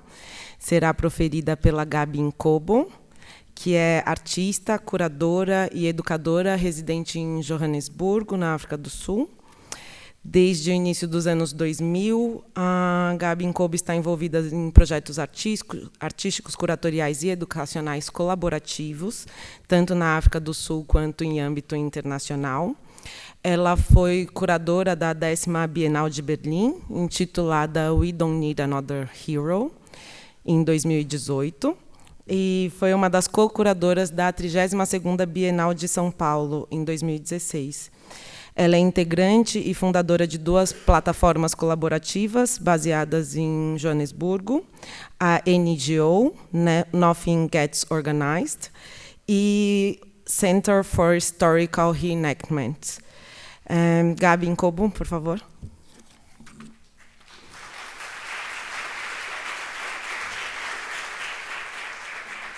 Bom dia.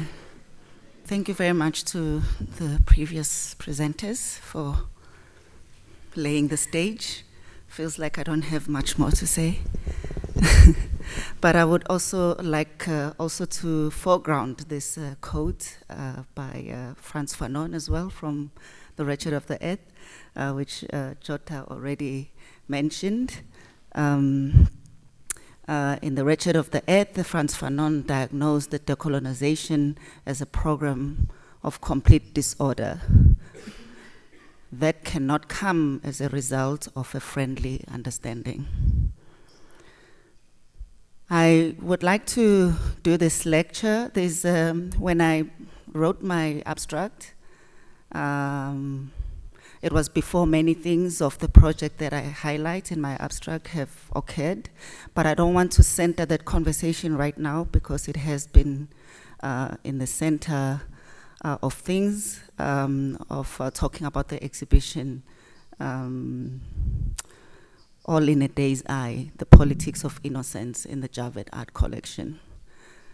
I will refer to this issue at the end, and I hope it's one that we can talk about during the Q&A and in our interactions during the symposium and also beyond whilst we're here. Today I will be talking about images, paintings to be more specific. As what Rancière mark as a specific type of entity, when he writes, images are the object of a twofold question: the question of their origin and consequently their truth content, and the question of their end or purpose, the uses they are put to, and the effects they result in. Recently, I accepted the challenge and the opportunity to guest curate a collection which has become the founding collection of the newly unveiled Javed Art Center at the University of Pretoria in South Africa, which is known in short as Javed UP, and from now on I will refer to it as Javed UP. The Javed Family Collection is a steadily growing collection with around 60 works of art dating as far back as 1912. It consists mostly of works made by white artists with a few signature pieces from black modernists such as Gerald Sekoto, George Pemba, and Gladys Mkundlandlu, who is the only black woman featured in this collection. There are a number of works whose date of completion is unknown and may never be known. There are a number of works featuring the image or the figure of the black women, often laboring, but sometimes as models of study. Other times we are the background of a story, and only a few times as main actors in our own destiny. And the latter only happens within the two works by Gladys Mkundlandlu, with a critical analysis of the representation of black women throughout South African art history happening within a work of Bambi Ceuppens titled Imaging. I have so far counted about 14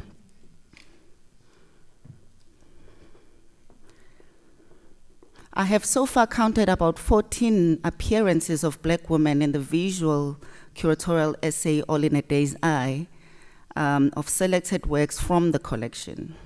This is one of the reasons I approached 3 black women to join me as researchers in this project, women whose creative practices are interested in the relationship between art and history, how art can contextualize histories, and how it can affect our understanding of historical narratives.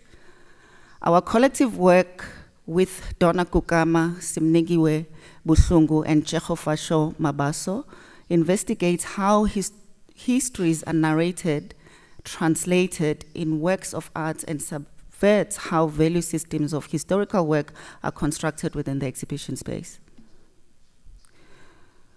Together, we researched the collection and produced texts that were compressed to form wall text within the exhibition space and will also, in their original length, be used in an educational workbook accompanying the project. For parts of my talk, I will be quoting from texts that have been generated by the research team and myself. The curatorial project was approached as a visual curatorial essay in order to create a space for the construction of knowledge that goes beyond reading of these works through narratives that are often focused on formalistic elements such as beauty, color palette, brushstrokes, inspiration, but rather opens them up to help us to consider how we can see and understand the economies of access that produce them and the political climate that they were created under. In that way, the works are stripped of their perceived innocence in order to allow for an uncovering of layers of knowledge that often remains unrecorded. Through these works, we point out social injustices that have and continue to disappropriately affect the lives of Black women throughout history, right to this present moment. Most South African historical art collections, whether private or public, have centered the work of white artists as their starting points. No matter how innocent their works may be perceived to be, these artists accompany and complement a history of violent conquests, slavery, land dispositions, unfair labor practices, forced removals, and all other violences and inequalities that have defined most colonized places. As markers of historical time, they are hardly ever discussed in those critical terms. They have at most remained untranslatable. Most collections keep records of when the first ever work by a Black artist was collected, an event that will sometimes take decades to be followed with another work by a Black artist. Most collections do not keep records of when a work by a Black woman artist enters a collection. For more than 2 decades in South Africa, many public collections have focused on trying to fill the historical gaps by collecting historical and contemporary works by Black artists, most of which have hiked in market value prices. And which means that for underfunded public and state museums, as they all are, this becomes a challenge, if not an impossibility. The drive in collections, as in other aspects of life, has been, and here I will quote from Sarat Maharaj, to recoil from apartheid's pessimistic, violating, scripting, and staging of the untranslatable. The drive in collections and elsewhere has been to promote hybridity as its optimistic flip side, as the triumph over untranslatability. Maharaj goes on to ask, how then to recharge hybridity so that it is forced free from oppositional coupling, and answers himself in this way. The aim is to prevent it narrowing down into reductive celebratory term, to re-inscribe it with a double movement that cuts across optimism and pessimism, the opaque and the crystal clear, to activate it as a play off between the poles. This play-off between the poles described by Maharaj can here, between ourselves, me and my team and the Javed UP, be extended to the concept of outside, inside. How do we produce an outside within institutional spaces that feature us as guests? Saidiya Hartman described this as trying to produce an opening, which is often only discernible belatedly, unfortunately, and hopefully. To have the Javed Art Collection be scrutinized by a group of Black women from varying age groups was never going to result in a celebratory result. Remarkably, there was no restrictions whatsoever on the framework and the content from the Javed Foundation who commissioned the project. The only thing that was stressed and that both parties agreed on was to approach the collection from an educational, decolonial angle. Maybe I can show.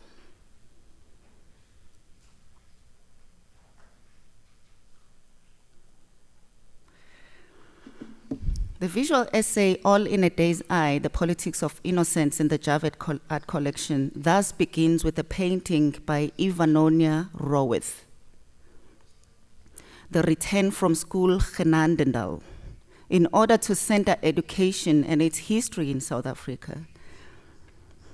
This painting was produced in 1954 marks it as a work created within a rapidly shifting political climate.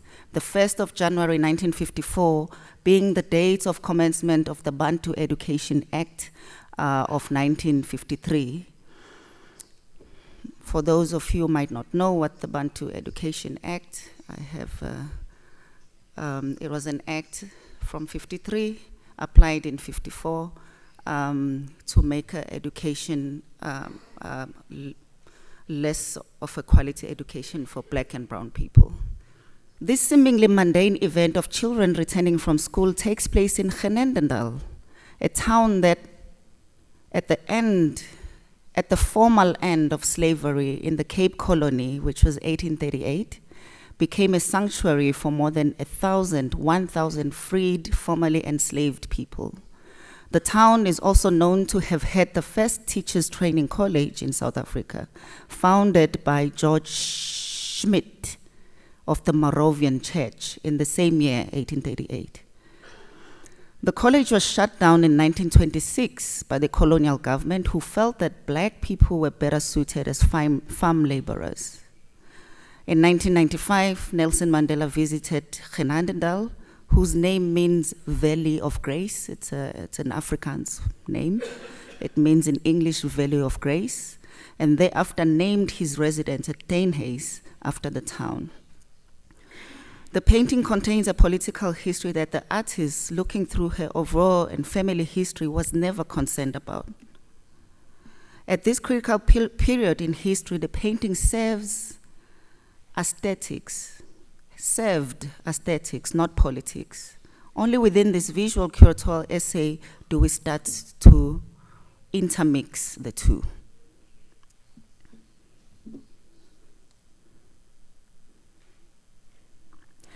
The title of the visual curatorial essay, All in a Day's Eye, is inspired by these two paintings.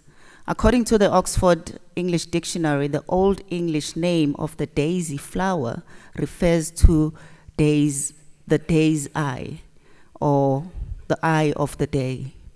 This describes the characteristics of the flower, which opens in the morning and closes in the afternoon. Daisies never have to see the darkness of the night. They are considered to be the flowers of innocence, purity, and fertility. They are present, they represent the fantasy of whiteness, to be pure, to be innocent, to be good.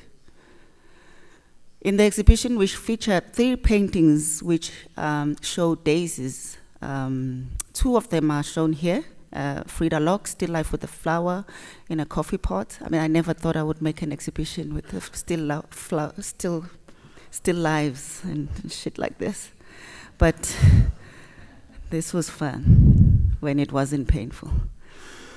And a painting of a flower, the other painting by Alexis Preller, which is titled Primavera, or A Girl with a Flower, from 1940, and it's a portrait of a young white woman smelling a daisy. Her hair, a combination of black and red flame-like locks, gives an impression that she has spring fever, a desire for sex, inspired by the new season, perhaps. White innocence has historically been a sin of terror for black people. This innocence is often portrayed and expressed through the bodies of white women. White women's perceived innocence has led to laws in South Africa, to laws and legislations being passed in order to ensure that this perceived innocence is maintained and protected. The greatest threat to it being the deflowering of white women by black men in particular. This has led to the apartheid government amending the Immorality Act, number 5 of 1927, 2 years after the Nationalists came into power, which is 1950, to forbid unmarried sexual intercourse between Europeans and anyone not European. In 1957, the Act was renamed Sexual Offences Act, in which acts from 1927 and 1950 were repealed and replaced with the clause prohibiting sexual intercourse or immoral or indecent acts between white people and anyone not white. The successful statutory amendments to the Immorality Act also shaped legislative restrictions on sex work, drag performances, display of same-sex eroticism in public, and sex toys. In the period 1962 to 1967, as many as 3,871 people were reported to be arrested, 2,055 convicted for immorality acts. The annual report of the Commissioner of South African Police for the year that ended on 30 June in 1957, the year of the last amendment of the Act, gives the following figures of convictions broken down into racial groups. 103 white men were convicted, 19 black and brown men convicted, 7 white women, and 157 black women. These figures in themselves reveal clearly who the law protected and who it did not protect. In this visual curatorial essay, we further exposed the manner in which auction houses are also responsible for violent historical erasures in the name of profits, by revealing the original titles that have been changed in order to hide the violence that has happened and continues to manifest in the country.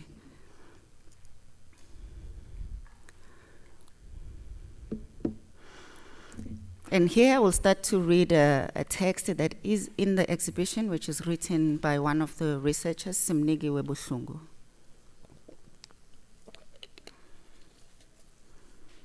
There is a unique connection that is initiated when an artwork's title and label are read in relation not only to one another, but also to the broader context in which the artwork itself exists. Titles, while perhaps not considered primarily significant in the process of an artwork's conception, since they are often relegated to moments of completion, actually provide interesting insights on the larger socio-political, historical, and cultural climate that affects one's reading of the Javed Art collection.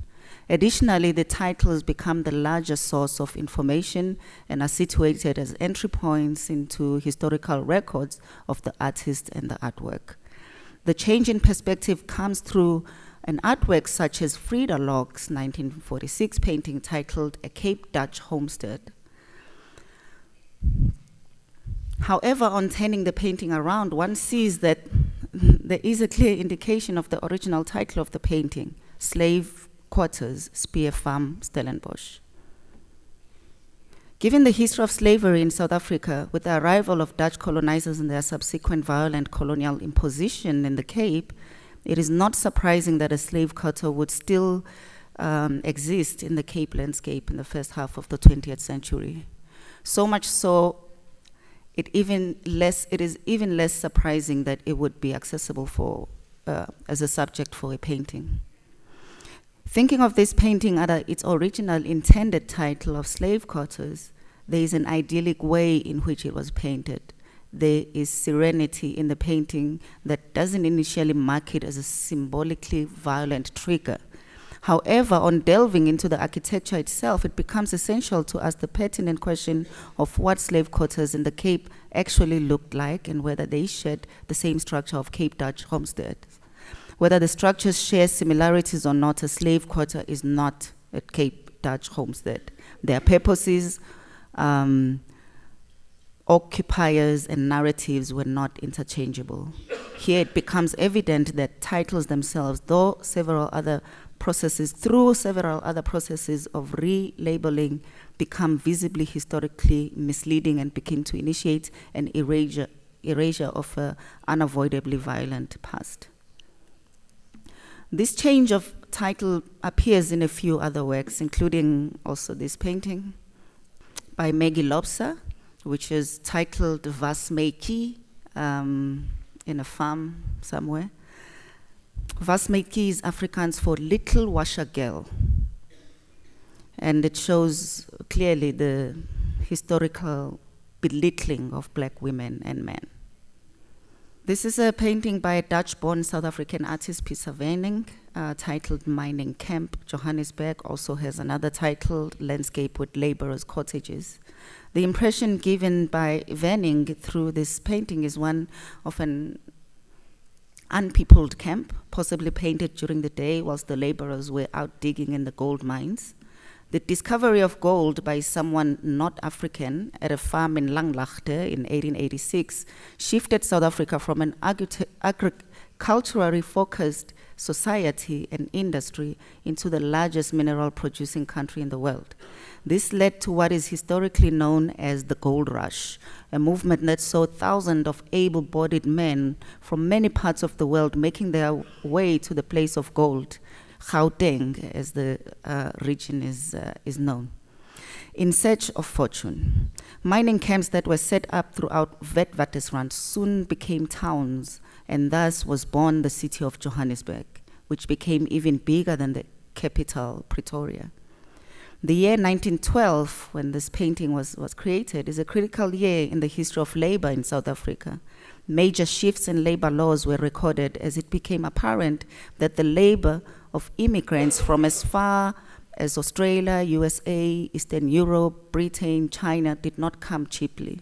In order to be profitable, the industry felt compelled to outsource cheap, unskilled labor from the rest of the country.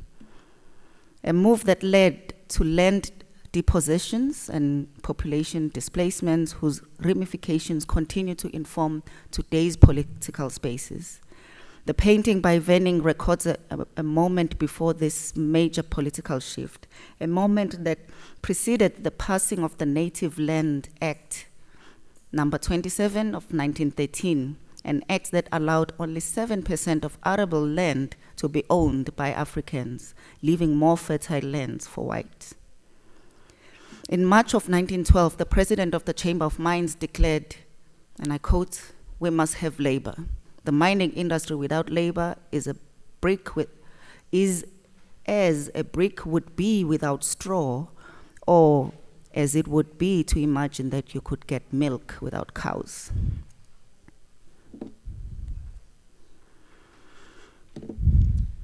This is a painting by Gladys Mkundlandlu, the only black woman in the collection, who has 2 paintings in the collection. And the text in the exhibition is written by Donna Kukama, who starts by quoting from a song by Brenda Fassie, which is titled Black President from 1990, and quoting this phrase, "For many, many painful years, many painful years of hard labor." In the same year, and I'm reading now from Donna's text, in the same year that South Africa was suspended from the International Labour Organization as a result of the country's system of racial discrimination and inequitable labor practices, Gladys Mkundlandlu produced a painting titled Fields, Woman and Cows. Brenda Fassie is born in Kwalanga, where Mkundlandlu also had lived. Nomzamo Winnie Madikizela Mandela begins her many, many years of hard and unacknowledged labor on the ground, a labor of resistance and leadership, following the conviction and life sentencing of her then political activist husband in 1964. Mkundlandlu's painting depicts a woman alone working amongst cows in a field. The political reality of rural African women taking on the task of running households alone while men had set off to find work in the cities is not one that is uncommon. The painted subject, a woman who stands amongst cows, contradicts traditional isiXhosa cultural practices of earlier times where only men were to have intimate dealings with cattle. The painting goes beyond what is often merely read as a recollection of Mkundlandlu's rural upbringing. She instead uses the perceived innocence of rural sins as a tool to unveil a world where women's work on the field is mostly isolated, unrecorded, and goes largely unmarked in a history that pays homage to incarcerated, exiled, or immigrant laborer men whose invisible presence is shifted to the distant mountains in the background of the painting. And I think here it's important maybe to tell you about a review of Gladys Mkundlandlu, which was written by Bessie Head, one of Southern Africa's most important writers of books such as A Question of Power, When Rain Clouds Gathered, and Maru, amongst many. In November of '63, 3 months before Bessie Head would exit South Africa into Botswana, a neighboring country where she would live for the rest of her life, she wrote a review of Mkundlandlu that has been described as less than kind.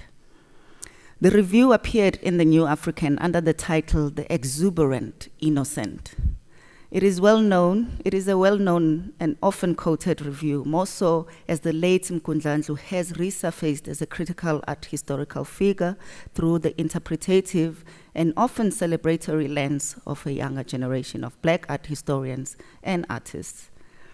It is still important to look closely at Head's review and to consider it alongside political factors that fueled the founding of the magazine The New African, the Radical Monthly, in 1962. Mkundlandlu's exhibition held in 1962 at the Rodin Gallery in Cape Town was her second exhibition in the same city in a space of a year. What this review must have unsettled is the white liberal media's specularized celebration of who many believed was the first Black woman to ever hold an exhibition in South Africa, an assumption that has since been disputed. It shocked many that the review rejected a culture of solidarity criticism that was inherent within the anti-apartheid movement. It was worse still that such a less than kind review was considered within the fraught and limiting ghetto of the apartheid imagination, written by a Black woman about a Black woman.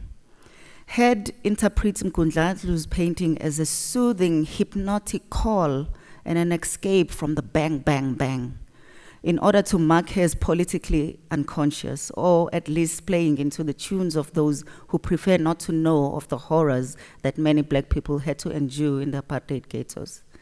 She finds her images suspicious and serving as a calming alternative to the erratic violence of the state that was portrayed by many other artists.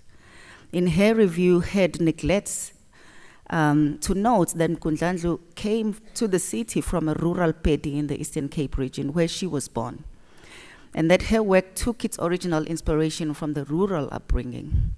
Head herself had, until her move to Serowe in Botswana, always lived in urban environments. After her move to Serowe, a shift can be recognized in her lyrical description of the pastoral and the picturesque.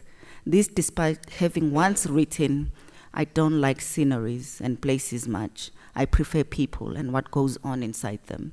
People are evolving, just like nature, but in a more dynamic and interesting way."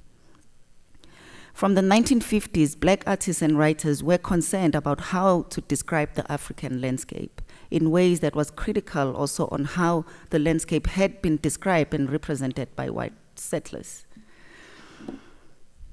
These are some of the works in the exhibition that kind of show scenes of women in suburbs, which always meant that they were working and they needed a pass, and the kind of unfair labor practices that I spoke about. I don't have much time, so I will move on to a section of the exhibition that looks at how artists were traveling around the country in what they called at the time doing native studies. The imaging of landscape has served as a mode of recording travel to new parts of the world and documented so-called uncharted territory. I'm reading from Tseho Mabaso's text here. The colonialist imagination has continuously shaped the dominant modes of representation. Faint attempts to depict a purity or a pure sense of marginalized groups by writers and artists overtly denied the subjects of their work, their humanity, and continually relegated them to an exotic other. It was in the innocent desire to accurately depict or represent an authentic essence that artists often were unable to realize the influence of their biases on the ways they chose to represent their subjects. The mechanism of travel literature are closely linked to the modes of representation that emerge in the works produced by celebrated artists of the 20th century in South Africa. 19th and 20th century travel writing provides a compelling framework from which to think through the production of rural scenes and native villages by white South African artists. A diary entry fixed to the back of Johannes Mench's 1951 Swazi landscape recounts the details of the artist's visits to Swaziland and his hopes to meet a certain Mr. Muir, the Queen of England's right hand, who was lauded for knowing the area better than anyone. Mench's diary entry offers a moment to overlay text and images to begin to comb through the kind of colonial and exoticizing sentiments that influence ways of looking, recording, and thinking about black and brown African people. Ima Sten, who's another artist in the exhibition, holds the highest record set at auctions for South African modernist art and is a documented racist. She has been recorded as saying, "It is only through personal contact that one can get a few glimpses into the hidden depths of the primitive and childlike yet rich soul of the native. And this soul is why I try to reflect in my pictures of South Africa." Here I show some of the works that in which black women have been represented in the collection. And these two works are works by Gerald Sekoto and Gladys Mkundlandlu. The usage of language or terminology such as Africa is a consistent description that suggests a very specific visual representation of figures representing black women adored in iqhiya and or traditional clothing. In some cases, small children accompany the women. This is indicative of a vocabulary also fueled by anthropological language, which further reinforced the idea of Africa as retaining a close proximity to antiquity. Both the term and visual imagery of Africa were used to maintain the idea of Africa retaining an unwavering sense of authenticity, especially in a time where the movement of migrant laborers to urban centers of socio-economic production and exploitation of black people and people of color were increasing.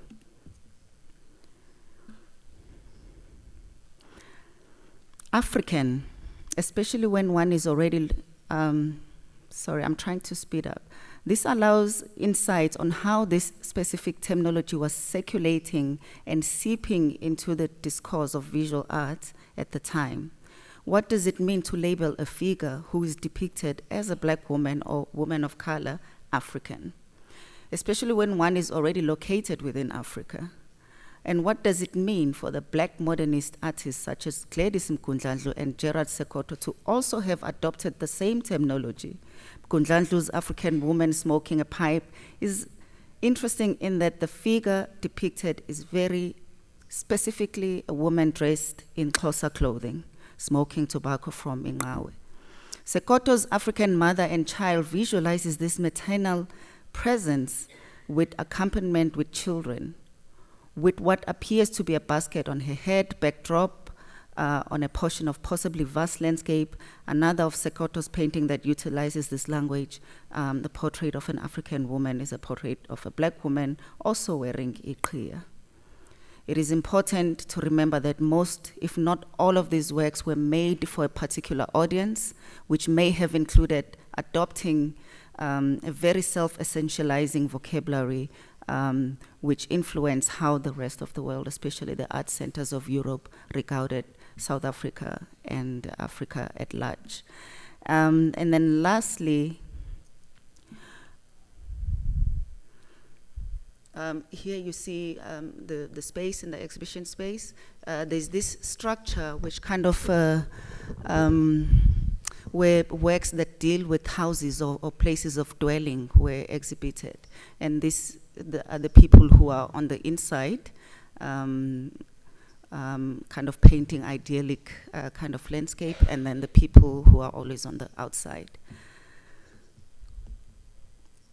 And in one of these works, this is the work by Vusi Khumalo.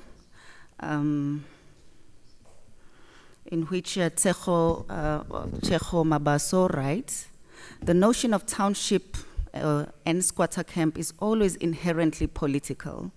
These words describe areas of dwelling rooted in apartheid systems of ordering people and their lives on the basis of racial difference.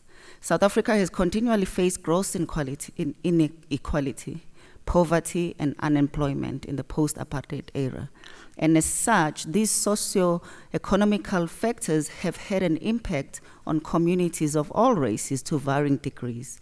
We cannot, however, erase the factor of race and how it facilitates the disproportionality of these effects on different communities. The internet is not a neutral or democratic space. It is influenced by mechanisms of power, the impact of politics, economies, and people's lived experiences. When Google searching for informal settlements in South Africa, or informal settlements, one is immediately met with images of poor white citizens in white squatter camps. Informal settlements do not only expose issues of class in South Africa, they are intimately tied to race politics around the land question. Khumalo's mixed media work depicts the Baipei informal settlement. It is a prompt, in this instance, to think about the role of information in a society where data is constantly being manipulated to serve questionable agendas at a speed we have never been exposed to before. And I think I will stop there because I have run out of time, but I would like to point you to this debate that has been happening around one of the works that are featured in the exhibition, a work by Zwelethwa Mthethwa, who is a convicted murderer who killed a woman in 2013 by the name of Nokuphila Khumalo, who was a sex worker. And the work of Zwelethwa also is accompanied by a text that looks and unpacks the image, finding in it, perhaps another evidence of his misogyny that has been always been with us in the art world, because he was someone that has been known in the art world. There is a debate that has been happening online because the story was picked up by a SWET, which is a sex workers education advocacy task, and calling for the work to be removed from the exhibition.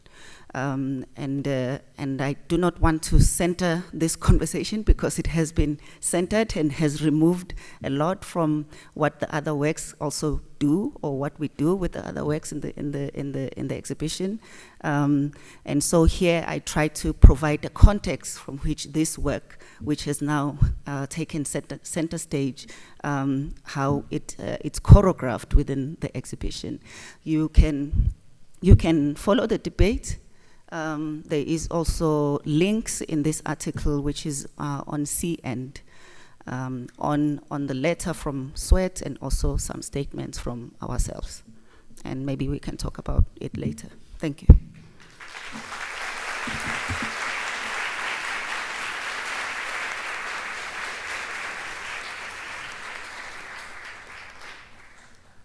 Muito obrigada a todas as palestrantes. Eu queria convidar vocês agora para voltar, no caso você, Gabi, mas Wanda e Jota, e se sentar ali comigo para o debate. A gente falou de identidades locais versus ideias de universalidade, opacidade, sobre essencialismo, sobre desfazer, sobre recentralizar, sobre relações entre identidade e produção de arte, sobre incentivos a produções contemporâneas. A gente falou bastante também de contradições, das contradições que estão envolvidas com o sistema de arte. A gente falou de redistribuição da violência, a gente falou de não linearidade. Os assuntos foram assim diversos e bastante profundos, e as perguntas elas também chegam nessa diversidade. A gente tem meia hora para essa conversa, então eu já peço desculpas de antemão caso a sua pergunta não seja lida, mas essa conversa ela vai continuar nas sessões que vão vir mais para frente e também no dia de amanhã. Eu vou começar pela ordem das apresentações, com uma pergunta para a Wanda, que eu acho que serve para, enfim, para todas nós que estamos aqui, para a Jota e para a Gabi também, que é sobre a consolidação das artes indígenas no Canadá. A pergunta é se ela ocorreu devido a movimentos e iniciativas dos povos originários. Essa é uma pergunta bastante comum também sobre a inserção de outras identidades que não brancas dentro dos museus, se isso acontece por meio de movimentos sociais e iniciativas locais, ou se isso vem como uma resposta institucional. E como funcionam essas políticas públicas de fomento a esse tipo de iniciativa, no caso canadense, se é como no caso australiano. A outra questão é se expor produções indígenas em museus de arte ocidentais ou convencionais não é, em certa medida, cooptá-las, domesticá-las, apagar suas especificidades. E, por fim, como é no Canadá, a recepção do público não indígena para as artes indígenas.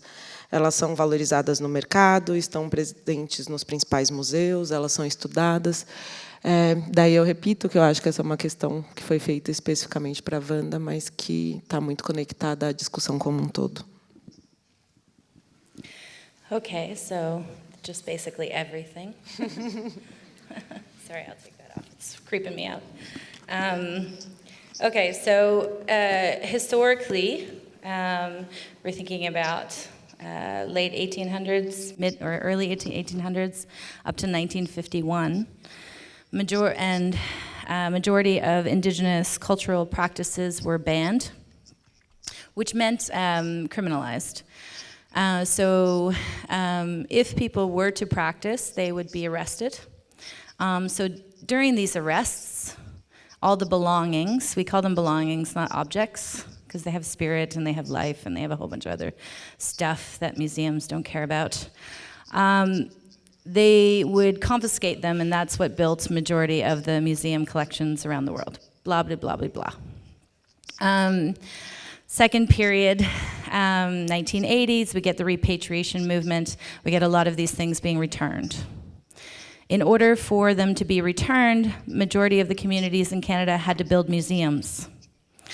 Because of this, well, everyone at my museum will hate that I'm saying this, but I don't care. This notion of preservation. So there's a real desire, museums are built on this desire. Colonialism kind of furthers this desire to preserve, whether it's cultural preservation, object preservation, or your sense of self or nationality. Indigenous art doesn't start from this place of preservation, and art itself is not separate from everyday life or ceremony. So in that context, we built museums. The best one, a best example, is a museum in BC, which is located inside a First Nations community, where the community is allowed to take the belongings off the wall and use them in ceremony and then put them back. So they've learned how to sort of navigate this necessity for preservation, couple it with the necessity of what these belongings were meant to do, which is be performed and enacted within the community and all the relationships that that entails. I guess then we move into this, period when artists are actually artists. They're going to art school and they're doing all this stuff. They're not practicing within a community context. They're not practicing within a ceremonial context. They're practicing very much in a Western context, and it's 1950s. It starts. Those artists fought really hard to get themselves out of those little vitrines in the anthropological museums and into art museums like the Art Gallery of Ontario. So that was a movement by people, artists themselves.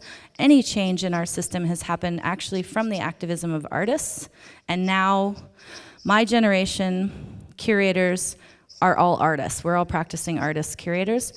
It's the generation after me that is the first generation where we actually have curators that like think of that as a career and do it only. So all of the activism has largely come from artists themselves and what they have wanted, what context they have wanted their art to be in, how they want it shown, all that kind of stuff.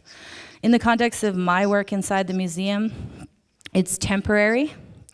I see myself as a wolf, so I come in, I make a lot of change, I create space, I create new structures that are unbreakable, and then I get out and somebody else can come in and do some other work.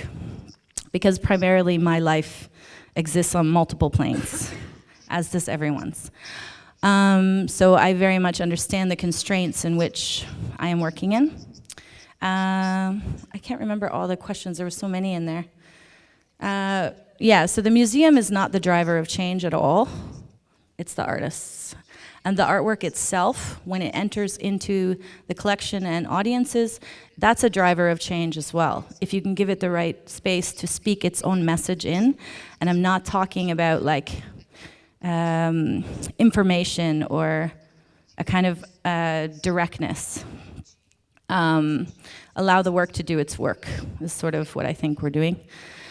Yeah, and audiences, I think about them insofar as I believe that audiences can handle things they don't understand, that make them uncomfortable, that are about more experiential, less information bound, that they can be confronted with painful things about their own history and past.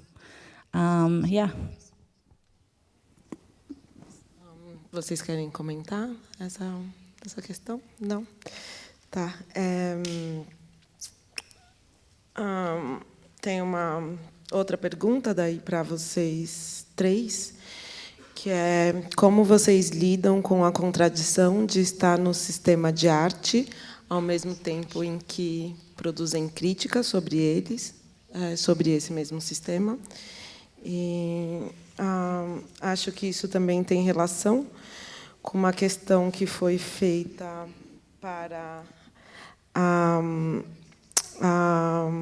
Jota, que é também relacionada ao neoliberalismo, então daí vai bastante fundo, mas sobre o neoliberalismo enquanto produtor de subjetividades concorrenciais, e se essas subjetividades concorrenciais, e se elas são mais do mesmo, se é uma continuidade dessa modernidade colonizadora, ou um capítulo pior específico. Então, enfim, como também tem relação com essas subjetividades que entram nesses espaços institucionais, né? Ou como elas entram nesses espaços institucionais. Acho que me cabe, né? Começar. Sim. Chegou sua vez. Bem, como lidar com a contradição? Acho que, bem, eu lido com ela falando sobre ela, assumindo, articulando criticamente a minha própria posição. Para mim, essa é a forma mais justa para com vocês que eu posso lidar com essa contradição. É não ignorando o fato de que, ainda que a minha história, a minha posição sociopolítica em função dos rasgos que fazem meu corpo e minha posição no mundo, me coloquem em uma série de situações problema na vida. Tem também o fato de que, ao ocupar esses espaços, eu transito entre territórios que são territórios de extremo privilégio e são territórios de extrema desigualdade. Então, a minha forma de lidar com essa contradição é tentando criar um pouco afirmar um pouco, bem, o modo como ela me compõe nesse momento e tentando um pouco escapar de alguns efeitos que minha fala pode ter, de algumas ideias que minha presença aqui pode gerar. Assim. Então, o que eu tento fazer é não usar minha posição para defender as instituições que me contratam. Isso é importante. E, ao mesmo tempo, nunca falar da minha posição como se ela não fosse problemática. Isso significa dizer que eu não tento vir aqui e ignorar o fato de que eu ocupo uma posição problemática que reforça formas de desigualdade estrutural. e que, de alguma maneira, eu também faço parte disso, ainda que de maneira contraditória, ainda que de maneira tensa, ainda que chacoalhando inteira, e ainda que vivendo isso tudo de uma maneira particularizada, pela minha própria posição sociohistórica, pelo abismo que há entre esse espaço aqui e o bairro de onde eu vim, Natal. Então, não sei, a minha forma de lidar com essa contradição, ela vai um pouco aí, ela vai um pouco tentando criar uma ética que não tenta reproduzir uma imagem que não é... Bem, que não confere uma imagem de que... Muitas vezes isso acontece, sabe? Às vezes, tipo, eu dou entrevista, e aí o título da entrevista, sei lá, é alguma coisa que me coloca num lugar como se eu fosse, tipo assim, tipo, uma grande ativista, ou não sei o que lá. E eu tento sempre sair desse lugar, porque, por exemplo, eu entendo que o trabalho que eu estou fazendo, ainda que seja político de alguma forma, não é um trabalho de ativismo como o trabalho que as pessoas ativistas estão fazendo, no sentido de que bem, eu sou primariamente artista, sou primariamente investigadora, os universos que eu caminho são esses, tem lugares em que eu não vou mesmo, que minha prática não vai, e eu acho que reconhecer um pouco isso é reconhecer essa contradição. E a outra coisa que eu gosto de fazer com essa contradição é dizer sempre, obrigada por me escutar, mas desconfiem. Desconfiem, porque minha fala está também embasada nessa própria contradição, ou no meu acesso atual a coisas que eu não acessava antes e que, de alguma maneira, me recolocam no mundo. Então, acho que minha posição tem um deslocamento a partir do momento que eu me transformo num artista, a partir do momento que eu me transformo num artista relativamente reconhecida no cenário nacional e internacional, e isso é importante de marcar. Eu acho que... porque eu vejo muita resistência a essa franqueza, sabe? Uma resistência à honestidade de se situar contraditoriamente nesse lugar. Eu acho que tem muitas tentativas, às vezes, de representar a própria posição de uma maneira heróica. Tem muito isso dentro do mundo da arte, tipo, olha só que foda, eu cheguei até aqui, sabe? Eu acho que isso é um lugar que eu tento não ir, porque eu acho que isso é um lugar que cria uma visão romântica do que eu estou fazendo. E o que eu estou fazendo não é romântico. Quando, tipo, eu chego aqui, o hotel que eu estou ficando, gente, chama Wall Street Paulista. No limite, o que o mundo da arte está fazendo comigo é me transformar numa CEO de mim mesma. De maneira que eu estou inscrita pelo neoliberalismo, que organiza... É sério, eu estou inscrita pelo neoliberalismo, que organiza isso tudo, de uma maneira particularmente esquisita. Porque, claro, que quando eu entro no hotel, ninguém acredita que eu vou ficar lá, mas, ainda assim, é lá que eu estou. Sabe? Então, acho que essa contradição faz parte. Quanto à questão sobre o neoliberalismo, a minha relação com essa é sempre tensa, mas é sempre também de reconhecer o modo como isso me move, como isso me captura. E aí eu acho que toda essa fala da plantação cognitiva que eu estava tentando fazer é um pouco sobre uma tentativa de alguém que está capturada por isso, tentar estudar o cativeiro em que está. Sabe? Essa é a minha posição. Sabe? Eu não estou numa posição heróica, não estou tipo, vivendo... Sabe? Agora, nesse momento, nesses 4 dias que eu estou passando em São Paulo, eu não estou na margem. Pelo contrário, eu estou no coração do sistema produtivo que organiza isso aqui. E é desde aí que eu estou tentando estudar essa desgraça. Sabe? Reconhecendo que é uma desgraça, tentando não proteger essa desgraça. Né? Sabe? Eu não vou ser a pessoa que vou tentar sustentar uma estrutura quando ela começar a cair. Apesar de que ela esteja me sustentando nesse momento. Bem, essas são um pouco as formas como eu tento lidar com essa contradição e como eu tento viver isso. Assim. É com muita atenção e muda frequentemente também. Na medida em que as coisas vão aparecendo, enfim, não sei. Mas, assim, no limite, a última coisa, desconfiem.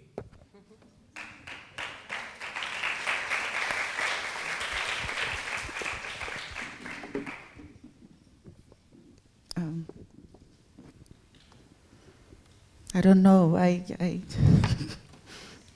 You said it very well, Jota. I mean, I tend to hide, and I tend not to go to hotels. But in my local situation, how I don't know if I deal with the contradictions, but maybe I create a space that can explain those contradictions, or that can hold them, or they can also work against them. And so in my working, thinking life, I've always had a space that I create with other people, where we can be ourselves, you know, which means that we are not really kind of performing everything that you just spoke about. In Johannesburg right now, I do have a space that I share with other people, which is a space of refusal, which refuses to also to be caught up in these art systems that also make us sick somehow. And it's called NGO, Nothing Gets Organized. And it's a space where we can come inside, close the door, and kind of, you know, have the conversations that we want to have with the people that we want to have it with.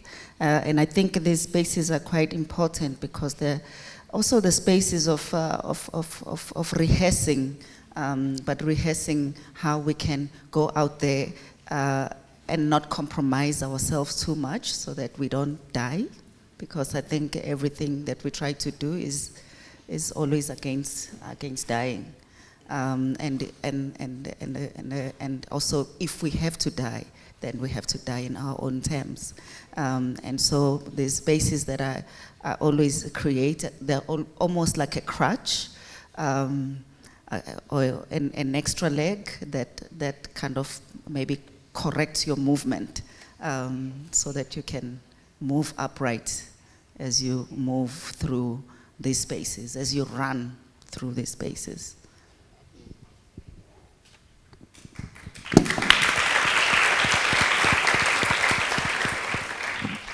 Você quer comentar alguma coisa, Wanda? Do you want to say anything? Sure. I think I work from a completely different place, which is a kind of space of, I try to live as if the world is something other than what it is all the time. And that precarity in Canada is based on the fact that that's illegal, you know? To live as Anishinaabe is illegal. In almost every space that we're in, we've carved out kind of independence in other places. Contradiction is interesting. I think I love contradiction. I'm like absolutely comfortable with it. My name is Nanabush. Nanabush is our like trickster figure, and very much is about how contradiction actually allows society and our people to change. So you can't change without contradiction in a sense, and change is kind of the central capacity of being Anishinaabe.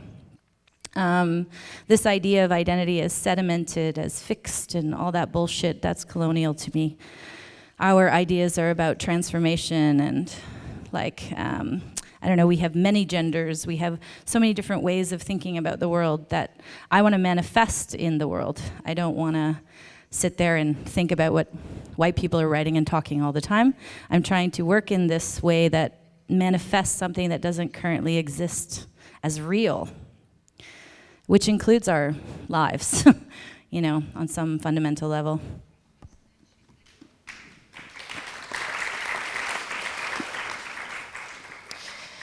Bem, acho que haveria espaço para falar mais, se não fosse o nosso tempo. A gente, então, encerra aqui essa primeira mesa da manhã, essa primeira sessão da manhã. Às 14h a gente retorna para mais uma sessão dessa conversa, que também tem mais um dia, que é amanhã. Então, eu espero vê-los de volta daqui a pouco, às 14h. Muito obrigada pela presença de vocês, muito obrigada às palestrantes. Essa conversa foi ótima, a gente agradece muito que vocês tenham compartilhado as ideias de vocês conosco.